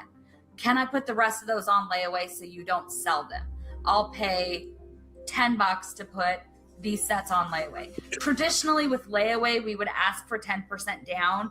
They'd have 30 days to make their next payment, or we'd refund the layaway amount and then put it back on the shelf. Yeah, but because the loan this is there. collection was the collection it was, and I wanted to give these people the opportunity to, to get these sets. We were a lot more generous with how long and the amount of payments that people could make towards the layaway. So a lot of these, we had several of them. I think one of the Ewok villages, we put on layaway 4 different times. And then it came off of layaway, and then on layaway, and then off, and then sold. So a lot of these would have gone on and off of layaway and then back out on the shelf, just depending on the person who was putting it on layaway. That was... So every time there's a layaway, can't corporate see that? Doesn't corporate keep track of layaway as well? I thought basically shops like that send projections to corporate every night or whatever, based on their systems. I would think so. I would think that they'd be privy to that information. That's what I'm saying, to keep track of what stores are doing. So I'm just saying corporate had to be involved with at least knowledge of these sets and shit like that. I don't know why I'm trying to prove that so much, but just the value and what it is and everything like that. So for them to be it's not there, we can't find it. It's just weird to me. There's so much of a paper trail. You know what I'm saying? Yeah. Yeah. Especially now. Yeah. Unique to this collection. So look, I'll be honest. I don't trust Josh Johnson, but something is weird here. So a lot of these are, look at this. It says POS final sale price, but it's listed as a layaway, but it's sold for $5.99. Yeah. Because it matches with the store sale price. Yeah, what they sold it for. So you'll see a sales price. Did you pause it? Sales ticket and see what else. Never mind. I can pause it. What's up? No, you're good. I thought it just froze for me. I thought you paused it. Oh yeah, my bad. Yeah, I just paused it just now. So PVT Marcos with the 10, appreciate it. Thank you for the support. At this point, what is extremely obvious is that the 2 brothers are colluding to hide the facts of reality. I mean, I think so. Yeah. There's definitely some stuff going down that is not good. Either that or they're both just really crazy. They're both crazy, but they sue their father, Aura. I mean, you could still be crazy. Evil crazy. Yeah, I don't know. Yeah, no, they're probably just evil pieces of shit. That's what I think. That's what they are. Yeah. Yeah, I'm not saying that necessarily makes them crazy, but I'm just, just adding that in there. what items were sold together, what else was sold with it. I can't actually see the sales ticket. We had several layaway items in which customers were putting multiple things on layaway, paying for most of one item, and then, or they were buying, 8 different things together and then putting all of them on layaway and making payments on multiple items at the same time. Our Ewok Village was one of those cases. At some point he had, I think, like 8 or 9 different items on layaway. So they'd come in and make a payment for a bulk payment. I've got 800 things on layaway. I'm going to make $100 on my payment. One customer in particular would do that. And then when he'd gotten up high enough to pay for one set, we'd pull that set out, mark it as sold. So without seeing the actual tickets and my layaway records, I cannot answer a question any clearer than that. But I even found more than that in this POS data. I also found about $10,000 in sales that match Brian's collection that were not marked as sold under this inventory spreadsheet. Some of our things that were not found were explained by the POS system because they were found in the POS system as being sold. So like they weren't marked on the spreadsheet, but they were marked as sold via the POS system. And this is about $10,000 worth of Lego that basically were mapped. See, and I don't know. Take anything happening from, let's see. Go back, Sean. Yeah. Sorry, I'm trying to do. Go back to that spreadsheet. I don't know what's happening Deposit. from. Yeah. All right. Here's the spreadsheet. Damn. Sorry, I'm trying to look at these numbers. Damn. Yeah. I'm just I'll get them later. I'll get them later and look through these. That's fine. All right. Keep going. Were matched. Huh. See, and I don't know. Take anything happening from, let's see, sorry, I'm trying to do math here. I don't know without being able to see all of the records. There is a possibility that the consignments were ended when I wasn't at work and I just didn't go through and pull them up. They didn't get put in the consignment kit. I hadn't gone through those consignments in a couple of months. I hadn't gone through the inventory in the back room in a couple of months. So it is entirely possible there were sales that were finished that I never clocked as being finished. I don't know that without going through and actually seeing it. But you're saying it's possible stuff was sold, not updated on this inventory list. It's entirely possible that stuff did not get updated on my spreadsheet. I'm not going to sit here and claim it's not possible. It's possible I missed things.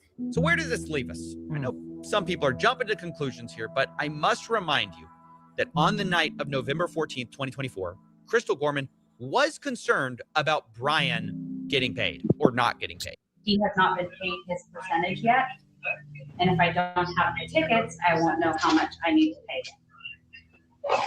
Okay. So Crystal, ultimately, that's a business thing and not necessarily yours. Brandon will take, if taking on the business, he takes on all that side then. So obviously one could see that and say she was intending to reconcile with Brian. Maybe she hadn't gotten around to it. And of course, corporate will probably take a more cynical view of what she's doing.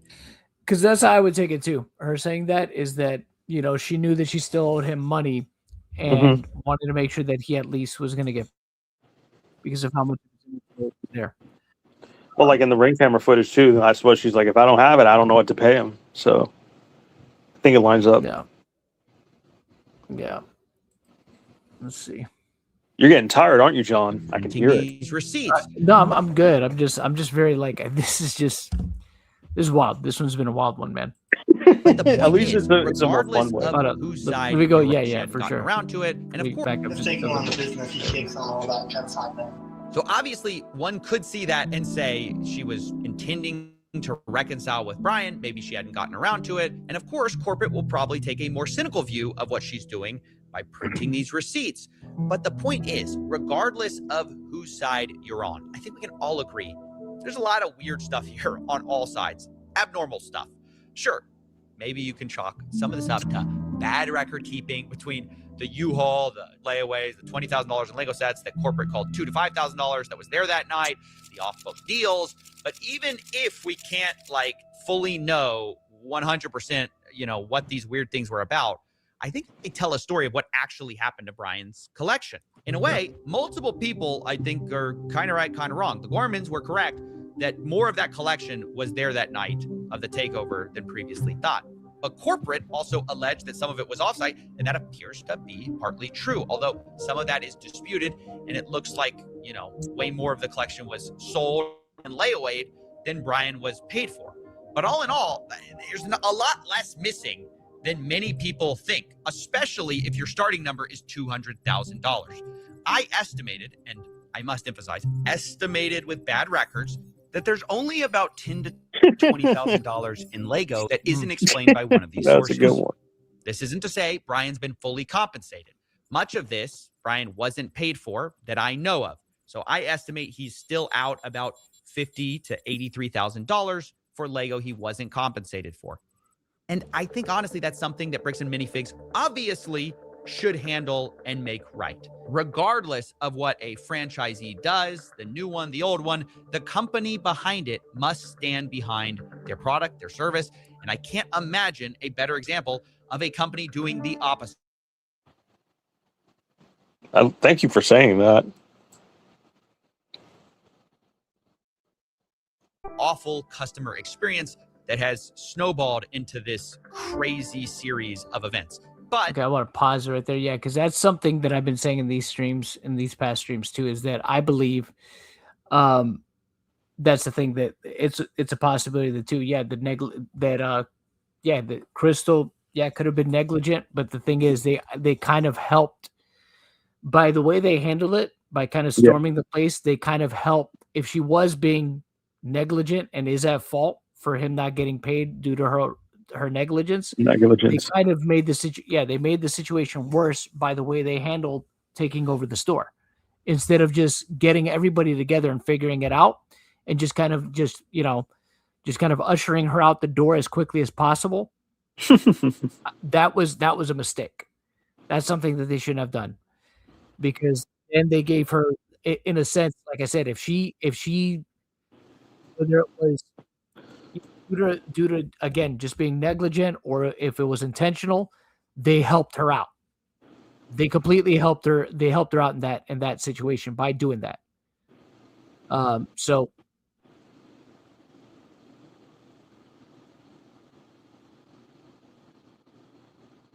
they should have set up a meeting. They shouldn't have messed with anything. They should have just been like, all right, you know what? We're not going to touch anything. We're going to get everybody together. We're going to figure this all out first thing tomorrow morning. You know what I mean? Mm-hmm. Just don't mess with anything. Leave the store the way it was. Let's get this Brian guy here tomorrow with his paperwork. Let's get Crystal back, and let's sit down and figure all this out ASAP. That's what they should have done. So thank you, Bishop Cruz, for the 10. Appreciate the support. The Gormans were likely bad at business and kept inaccurate books. BAM corporate taking over as they did caused even more problems. It also allowed stock to disappear. BAM clearly made things worse. Yeah. That's what I do.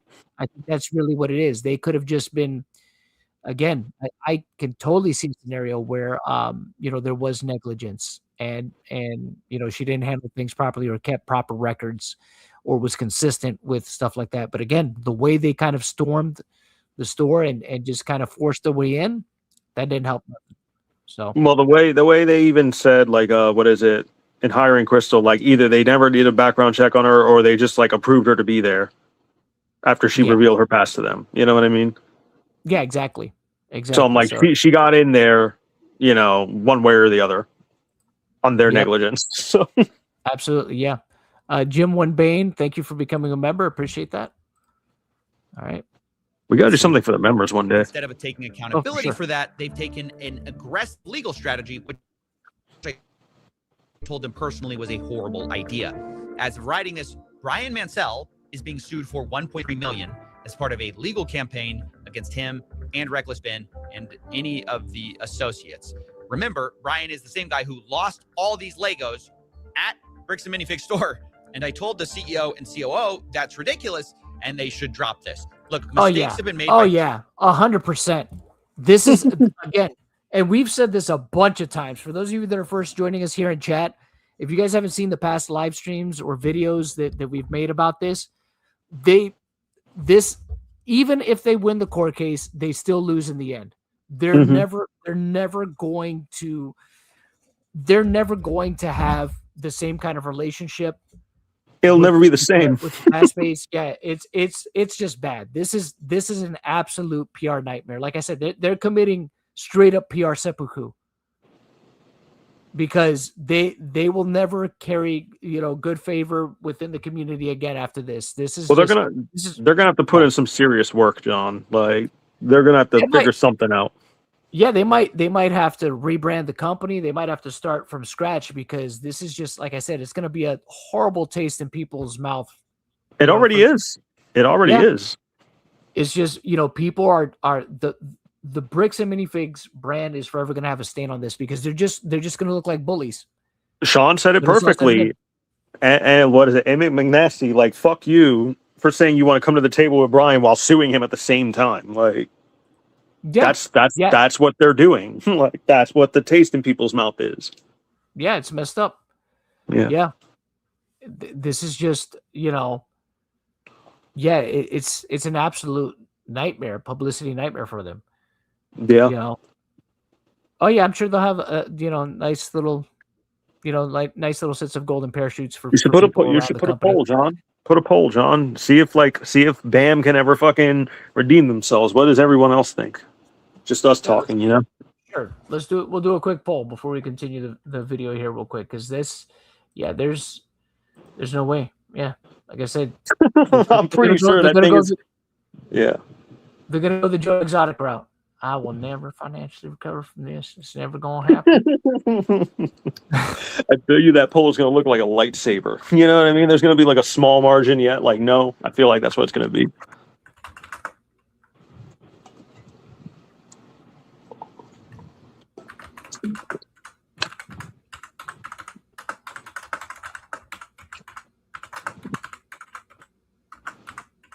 All right, I'll put it right here. Boom, bam. Brick by brick.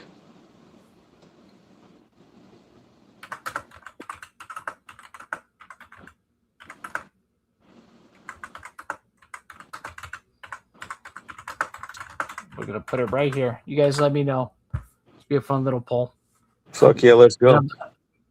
I'm pretty sure I know what the results are going to be, but why not? Let's do it. I know. Why not? Let's do it. They might be able to do it. Yeah.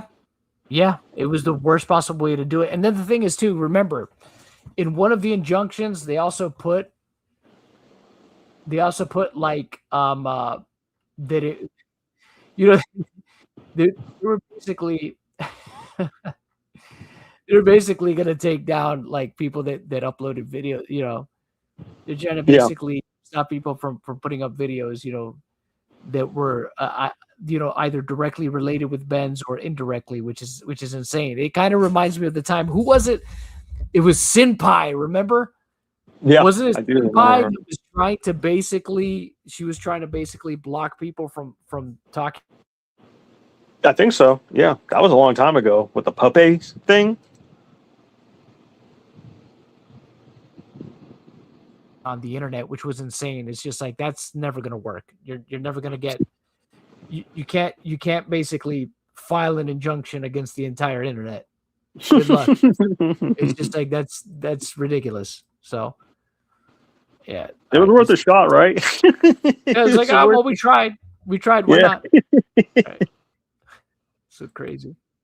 Plenty of people here, but there's a lot more people who have inflicted self-loans, the likes of which we've rarely seen, by just choosing the worst possible path at every fork in the road. No pun intended. But the best path to making things right, in my view, is by just making Brian whole and moving on. Drop the aggressive legal strategy. You are a Lego store at the end of the day. You are supposed to be about fun, not about a rerun of Suits. But anyways, that's my investigation. Those are my closing thoughts. And I knew I wanted to approach everyone involved in this whole story with my results and see what they thought to close things out. Okay, so before we get into that, and that's what it should have been from the beginning. Honestly, if they had just cut Brian a check or just given him his inventory back, then none of this, you know what I mean, or whatever was left, and whatever they could find, and then fully compensate him for whatever was missing at its value, right? This never would have happened. This never would have gotten this far. Never would have happened. They could have avoided. It's crazy to think about. Do you think they think about that? Do you think they think about? You think like, what is it? Eamon and Matt get together and like, we should have just never. You know, like, you think they do that? They probably do now to a certain extent. They probably like, shit, we should have just. I should have never talked to that YouTuber. I shouldn't have showed him the U-Haul. Yeah, that too. I mean, even this, I think they're gonna regret everything that they did along the way. Everything. Talking to Coffeezilla, you know, all the stuff against Ben. You know, them trying to take legal action against Ben. Them trying to take legal action against Brian. Even to a lesser extent, I would say even to Crystal. But then again, well, you know, I hear about this company and I think of Eamon now. You know, so that's what he's done. You know, yeah, I've associated that company to him. So every time I hear Bricks and Minifigs, I'm like, oh, Eamon. Like, you know, like, fucking, what are you doing now, Eamon? Like, so that's what I'm thinking. But yeah, go ahead, please. No, yeah, that's I think they're just like anything they say. It's just like they just continue to shoot themselves in the foot. It's just like at this point, it's just kind of like, you know what? It might be a good idea for you guys to just stop talking. It really might be the best idea because you're really not doing yourselves any kind of favors. That's the one thing they haven't tried yet. Yeah, the more they speak, the worse they make it for themselves. Like I said, I've never seen it before. I've never seen a company do this to themselves this badly. Thank you, Brother Nero, for the 5. If you think this is bad, you should look at the TRO against Ben that they filed. The amount of misinformation in that is shocking. Yeah, I mean, well, we've been going over, Brother Nero, we've been going over the suit in the last couple streams, and we're going to continue to do so. We're going to resume that on the next stream. But yeah, they've put a lot of falsities in those filings. It's crazy. Stop telling. Yeah, it's wild how much false stuff that how much easily provable, how easy it is to disprove too. That's the crazy part. They've put stuff in the documents in the lawsuit that is just like easy to disprove. And what's even crazier, for those of you that haven't seen those streams where we've gone over the legal documents, they know, right? They know that there's stuff that there's actual video evidence for that completely contradicts what they say, but they completely like don't acknowledge it. They pretend like it doesn't exist, even though they know that it does. It is the wildest thing I've ever seen in legal filings.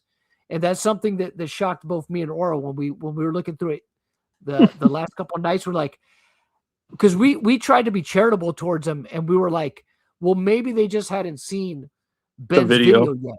And they're just like, oh no, they referenced the video in the filing. They did see it. So they do know. Yeah, there's timestamp. And they even timestamp it. So it's just like they're choosing just not to address or acknowledge the stuff that completely contradicts their lie. Yeah. It's wild. Like I've never seen that before in a legal filing. It's just like, yeah, it's what Coffeezilla said to these people though. What happened? I'm sorry, you cut out for me. All that makes sense to you because I'm showing everyone in this story and saying, hey, the thing are any of these numbers blowing your mind, or is any of this crazy to you? No, it's not crazy. But what's crazy, again, like all the photo evidence that both sides have points to there being $20,000 worth of Lego of Star Wars Lego in the store that night, right? I don't know, man. I'm just like, are you sure? He looks so stressed. It's like, are you sure it's $20,000 worth, bro? Are you sure it's not 5? You sure you don't want to say? He 5? looks like he's holding back tears. He's holding back tears, John. No, he's like this. Like, leave him alone. He's holding. He's like, fuck. Like, I don't know what we were doing. Like, it wasn't my idea. You know, he's that close. Look, leave him alone. It was Eamon. Eamon did It it. was Eamon. He said he'd break my fucking legs. He said he was gonna break my fucking legs.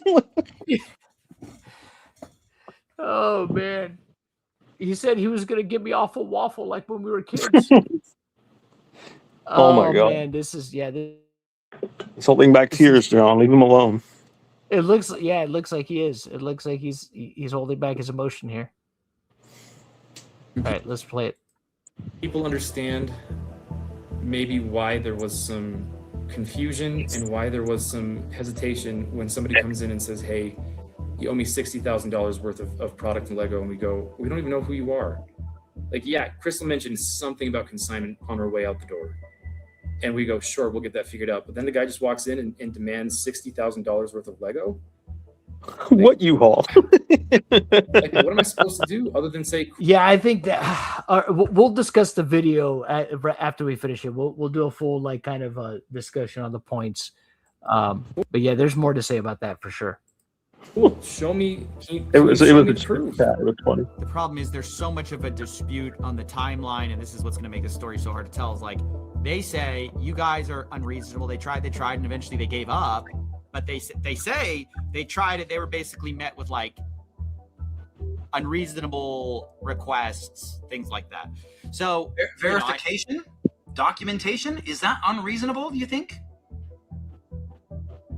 Well, I think they would say they provided the documentation, and you guys. I was just about to say, it's just like, dude, they. Doesn't Coffeezilla look like Crow?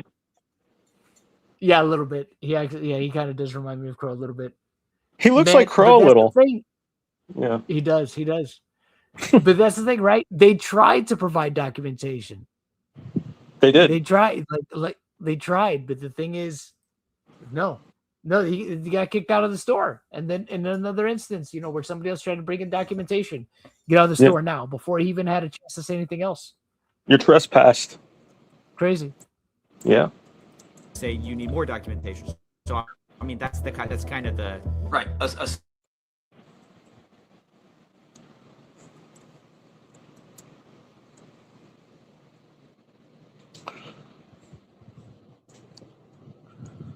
Spreadsheet, though, yeah. That was shared online, but months after we asked for it. It says I'm so confused. It says I'm on the file right now. It says storage used, owned by BAM Franchising Inc. Owner Salem.or bricksandminifigs.com.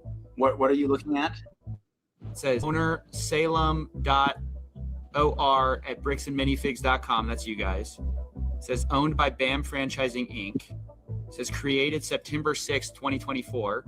When I look at it, this is the Mansell list, I believe.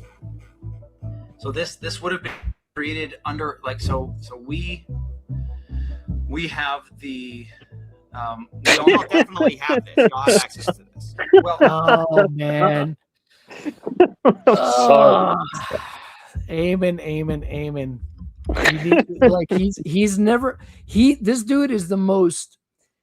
This guy is the most unprepared CEO I've ever seen. He is the most unprepared CEO I have ever seen.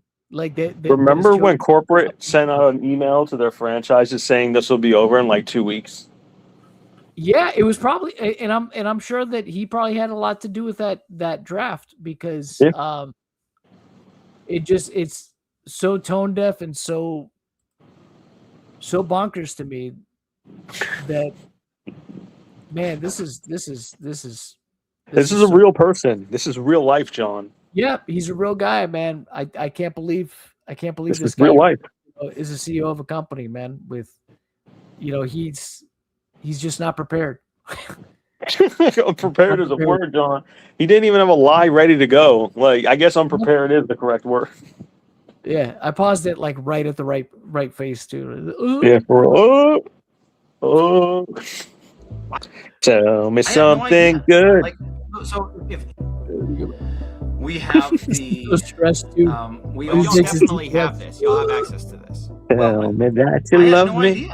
Like, so if this is the It's first right here, that it's right here, anybody right has shown me. He's like, I have no idea. Dude, I got it right here. I got it right here. Calm down, Eamon. Calm down. Calm down. This I got is it right so here. terrible, bro. This is so terrible. Calm down, man. Calm down. Yeah. That a spreadsheet was created using Bricks and Minifigs Salem, like, and all of this stuff was archived. This is the first I've seen that this spreadsheet was created by Crystal. And we don't know how accurate it is, how up to date it was. We don't know a lot of those types of things. And understand, I appreciate you sharing this with us because we had no idea. Again, you don't know what you don't know, and you can't, like, we don't know everything, and we don't go, like, looking in every nook and cranny everywhere, like, we just don't know some of those things. So if that's there, we can now have our team go look for that. When it comes right down to it, they're going to have to make a judgment call and say, who's telling the truth? The people who are taking all the pictures and say, and we couldn't take pictures of everything that I of, but we're being honest. And the people who are saying, no sense. We've got the evidence, and yes, there's a discrepancy. We acknowledge we did not take pictures of everything.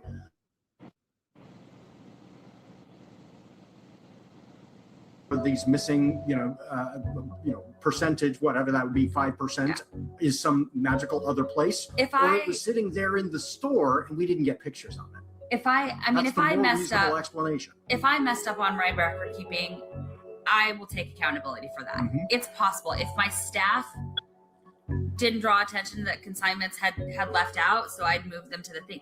Any of that, I will take accountability to that. I am more than willing to do that. I need BAM to show me those tickets.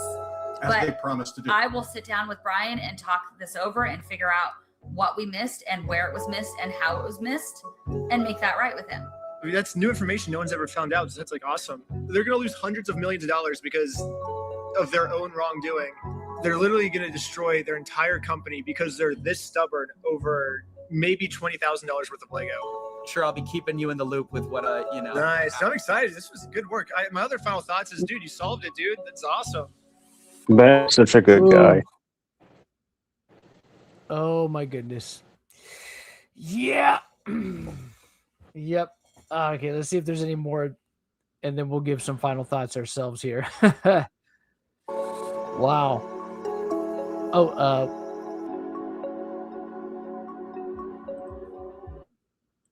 all right. Thank you, Jim Winbane, for the 5. He does have the right the right mustache for a villain. Yeah. He does, actually. The Dick Dastardly mustache, as people have pointed out. He does have the right mustache.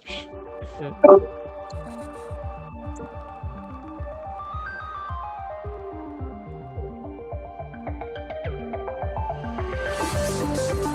Oh man. Okay, so he's just all right. So there's Coffeezilla's videos, but yeah. So yeah, there's some good things he brought up there, and like I said, there's things that I have speculated on in past videos and streams.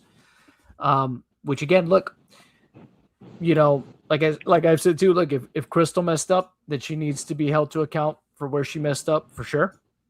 With like I said, whether it was intentional or whether it was negligence, whatever the case may be, she's gonna have to own up. And it's good to know that she's willing to own up, right? If she did mess up. But again, like I said, they didn't do themselves any favors when they just kind of just went in their guns blazing and just took the store. And the problem is, the biggest problem with all this is the constant lying and then getting caught in the lies. And then instead of just owning up to the fact that they were caught in the lies, just create another lie to get out of that lie. And it just continue to get more lies, and it just gets worse and worse and worse for them. They keep opening their mouths. They keep making it worse. John Swan. Yeah, it's so ridiculous. Like I said, I've never seen something like this. I've never seen something like this with a company where they've just taken the plane into a nosedive, and they're just like, this is okay. We're gonna be fine. It's the dog in the house meme, John, where it's on fire. He's like, this is fine. Yeah, that one. That is, this is the real life, like. Somebody needs to edit that. They need to put fucking Eamon's head on that dog and be like, this is fine. Everything's fine. Yeah, 100%, because that's what it is. It's bad. It just continues to get worse. And the thing is, like the truck thing itself, right?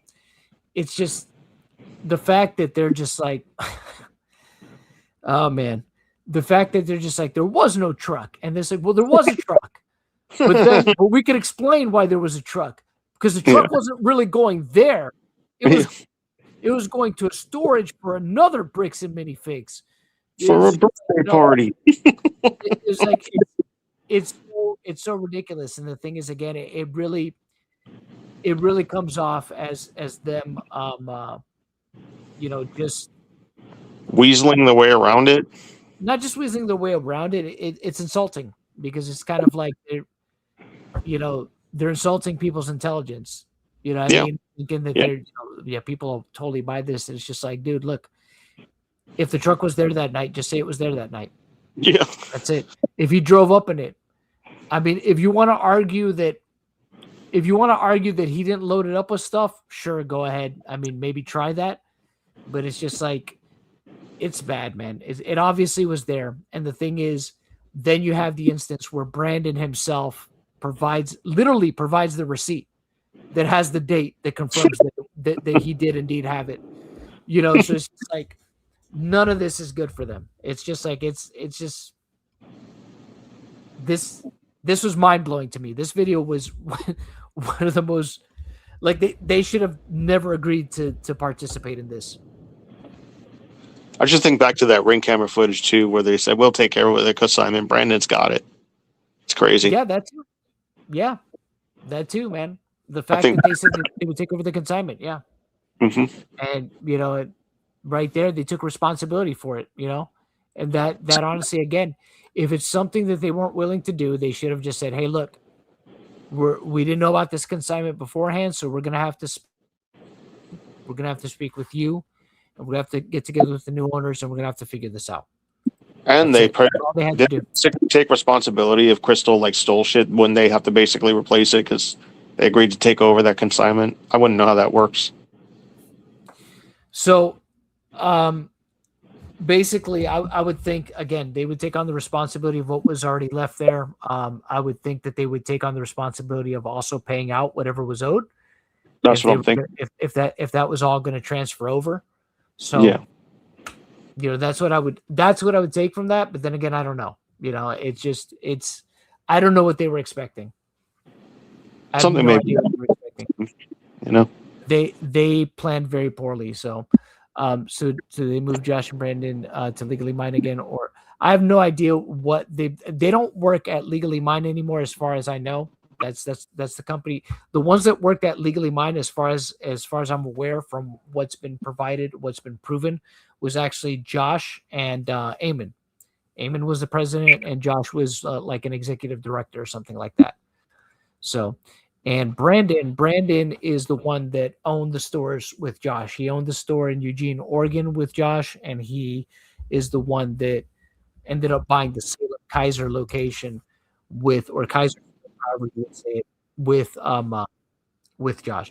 Josh got that together. So, yeah, this has been one of the more illuminating, really bad decisions I've seen a company make. This is crazy. This is absolutely insane. I'm still floored by the fact that they decided to do this. I don't know why they did it either. It just got a lot worse for them, I think. Public sentiment is going to be even that much more against them. And the fact that they're having the suit going still, this is wild. Well, the thing is, all talking against each other. Josh said there's 2 to 3 layaways. I wonder what Eamon's going to say. Yeah. I know that. I know they're not going to back up that story. They're just going to be like, Josh fucked up. He doesn't work here anymore. Like, fucking, he doesn't work here anymore. Fuck Josh.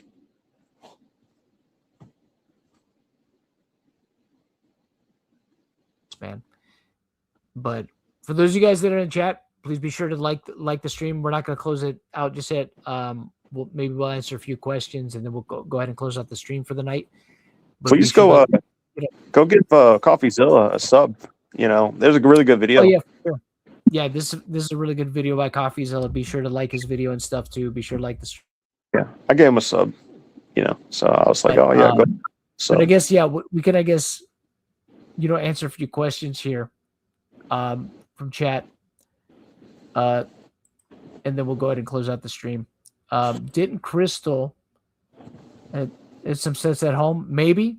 I mean, like I said, we'll have to wait and see what comes out, because remember, Crystal's also in litigation with Bricks and Minifigs right now, and she's the one that filed that suit because what she's suing for is I think primarily their breach of contract with her over the franchisee agreement and how they went about stuff. So we'll go over that case too. At some point, we're going to go over Crystal's case as well.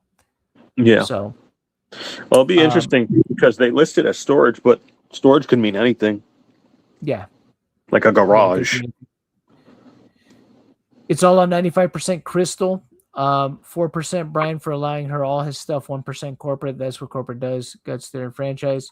I mean, even again, if we were to grant that, like I said, if we were to grant that that's the case, right? If it was fully on Crystal, let's just say we fully grant that. Again, they didn't do themselves any favors by how they kind of just bull rushed in there and did things. And agreed to honoring the consignment. They probably shouldn't have done that. And that too. They should have not agreed to honor that consignment. They should have said because they didn't even know the inventory at that point. Who knows? Like, yep. Should have said, been, hey, look. Yeah. Yeah, right then and there, they should have addressed it and be like, hey, you didn't run this consignment by us beforehand. We don't know anything about it. We're not going to agree to this this consignment until, we're able to talk to you, to Brian, and, Josh and Brandon and figure out if that's something that they want to take on or if that's something that, hey, we'll just wash our hands of and you pay out Brian whatever it is you owe him. He could take whatever's left of his inventory here, and that's it. Yeah, but we'll wait and see, because you never know what's going to happen, right? Like, things could, what is it, go into Crystal's favor real quick. We never really know what's going to happen with this stuff, but the way things look now, that's just kind of where I'm at, right? Like, well, that's the thing. You never know you never know how things are going to play out in court. But yeah, they don't, at least publicly in the court of public opinion, they look really, really bad.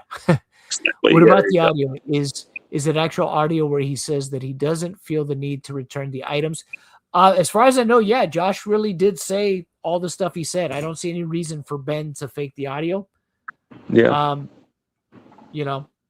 I see no reason for him to do that. And the thing is, all those videos, just all the videos that Ben recorded, all the audio that he has of him and Josh talking, that's all going to come out during, that court case. I mean, whether it comes out, during discovery or in filings or, if they play it during deposition, if it gets as far as deposition, or even makes it a court, all that stuff is going to be, going to court. I mean, it's all,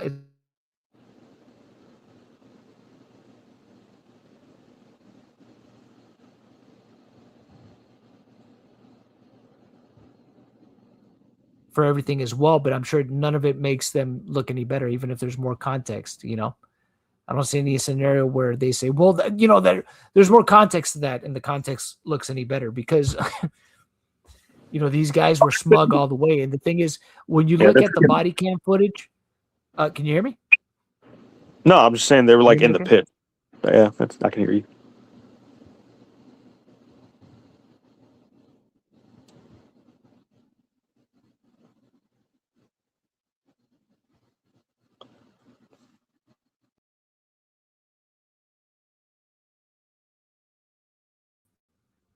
Okay. Well, all right.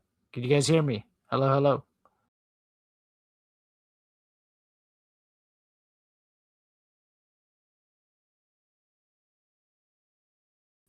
Hello, hello. Can you guys hear me? I think everything just crashed. That was pretty wild. All right. Let me see what's going on. Can you guys hear me in chat? I think StreamYard just crashed there a second. So wait for her to come back. There you are, Aura. Thank you. I'm back. All right. Yeah. They're shutting us down, guys. It's Bricks and Minifigs. They're doing this to us. It's pretty crazy. I was like, I think this thing is crashing, and it did. It crashed. Yeah, it crashed. No. They're coming for us, guys. We've said too much. We went too far. It's We know too much. We know too much. Yeah, no, fucking Josh is over here. Fucking. Oh, we got a dono. What's that? Thank you, Jim Win Bain, again for the 5. Appreciate all the support you're giving us tonight. Thank you very much. Imagine Discovery and these guys in depositions. No, they're just gonna lie. Yeah, He's gonna lie. yeah. Or they're gonna say, "I don't recall." Oh wow, could you imagine that? There was no way. They talk too much, John. Like, there's no way they're gonna keep their mouth shut. Well, no, they're gonna ramble. I can see a scenario where they absolutely just ramble about. It all started on a Thursday evening after the barbecue with Judy. Judy spilled her champagne on me. I was like, "That's gross." So I called Josh. Yeah, no, I could hear it. No, they say, "Look, what you gotta." What they end up telling like attorneys is like, "What you gotta understand, when the moon's a line in the Grimlap system and the moon turns blood red, you know, just a bunch of nonsense, just to get to a point, you know." Yeah. It's just, yeah, I don't see anything good coming from that. Like I said, I don't think it'll even make it to deposition, guys, to be honest with you. I think it'll be settlement way before that, or they'll end up either one of two things is good. The most plausible things I see happening is settlement. That's the most plausible thing. Or, and this is a little bit of a long shot, they drop the case they drop the case entirely and just cut their losses. But I don't think they're going to do that. Well, I don't think it's in them to do that. Because I'm like, day by day, something happens where they look worse and worse. You know what I mean? And like, you know, now what is it?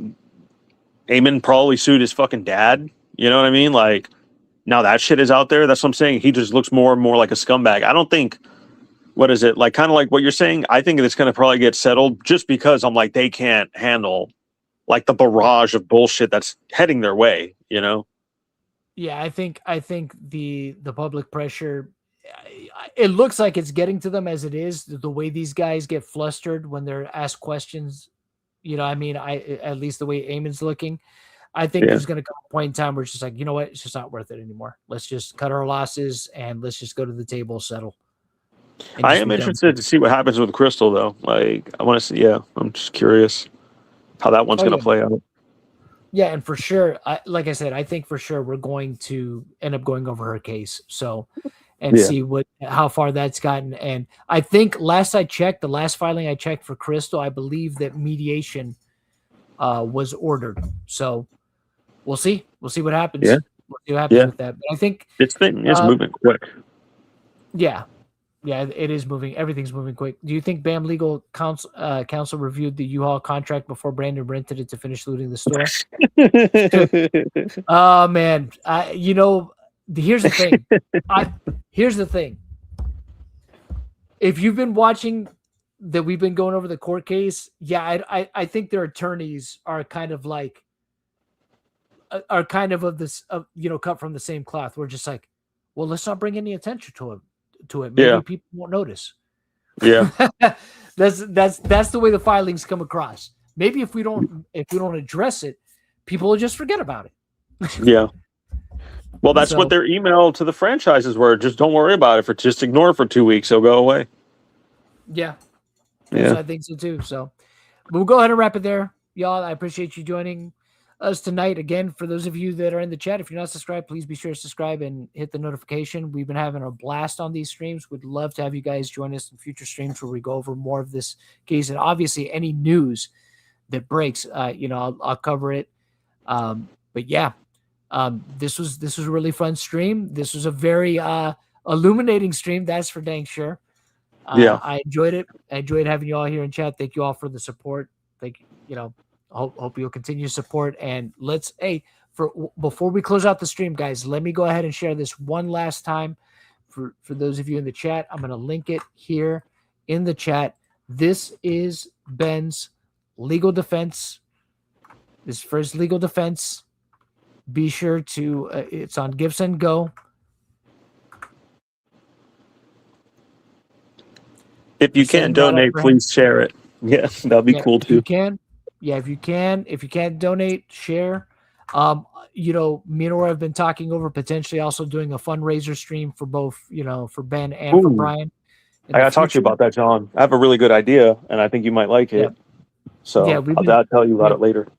Yeah, we're gonna talk about it more and see what it is that we have to do, but nothing set in stone just yet. Just to let you guys know, but it's something we are considering for future streams. So, like I said, just make sure you're subscribed and have the notifications on, so you always know what's going on. And like I said, if you guys want to follow us on X, I'm at Toy Bounty Hunter, and Aura is at Aura_Gami. Thank you. Yep. So, but we'll let you guys go for the night. Appreciate you guys. I'll announce if there's a stream tomorrow. I'm pretty sure that there more than likely will be, because we'll probably go over some more legal filings. So be on the lookout for that, and be on the lookout for any video that comes out. You guys have a fantastic night, and we'll catch you guys on the next one. Have a good evening. Thanks for hanging out. Yep.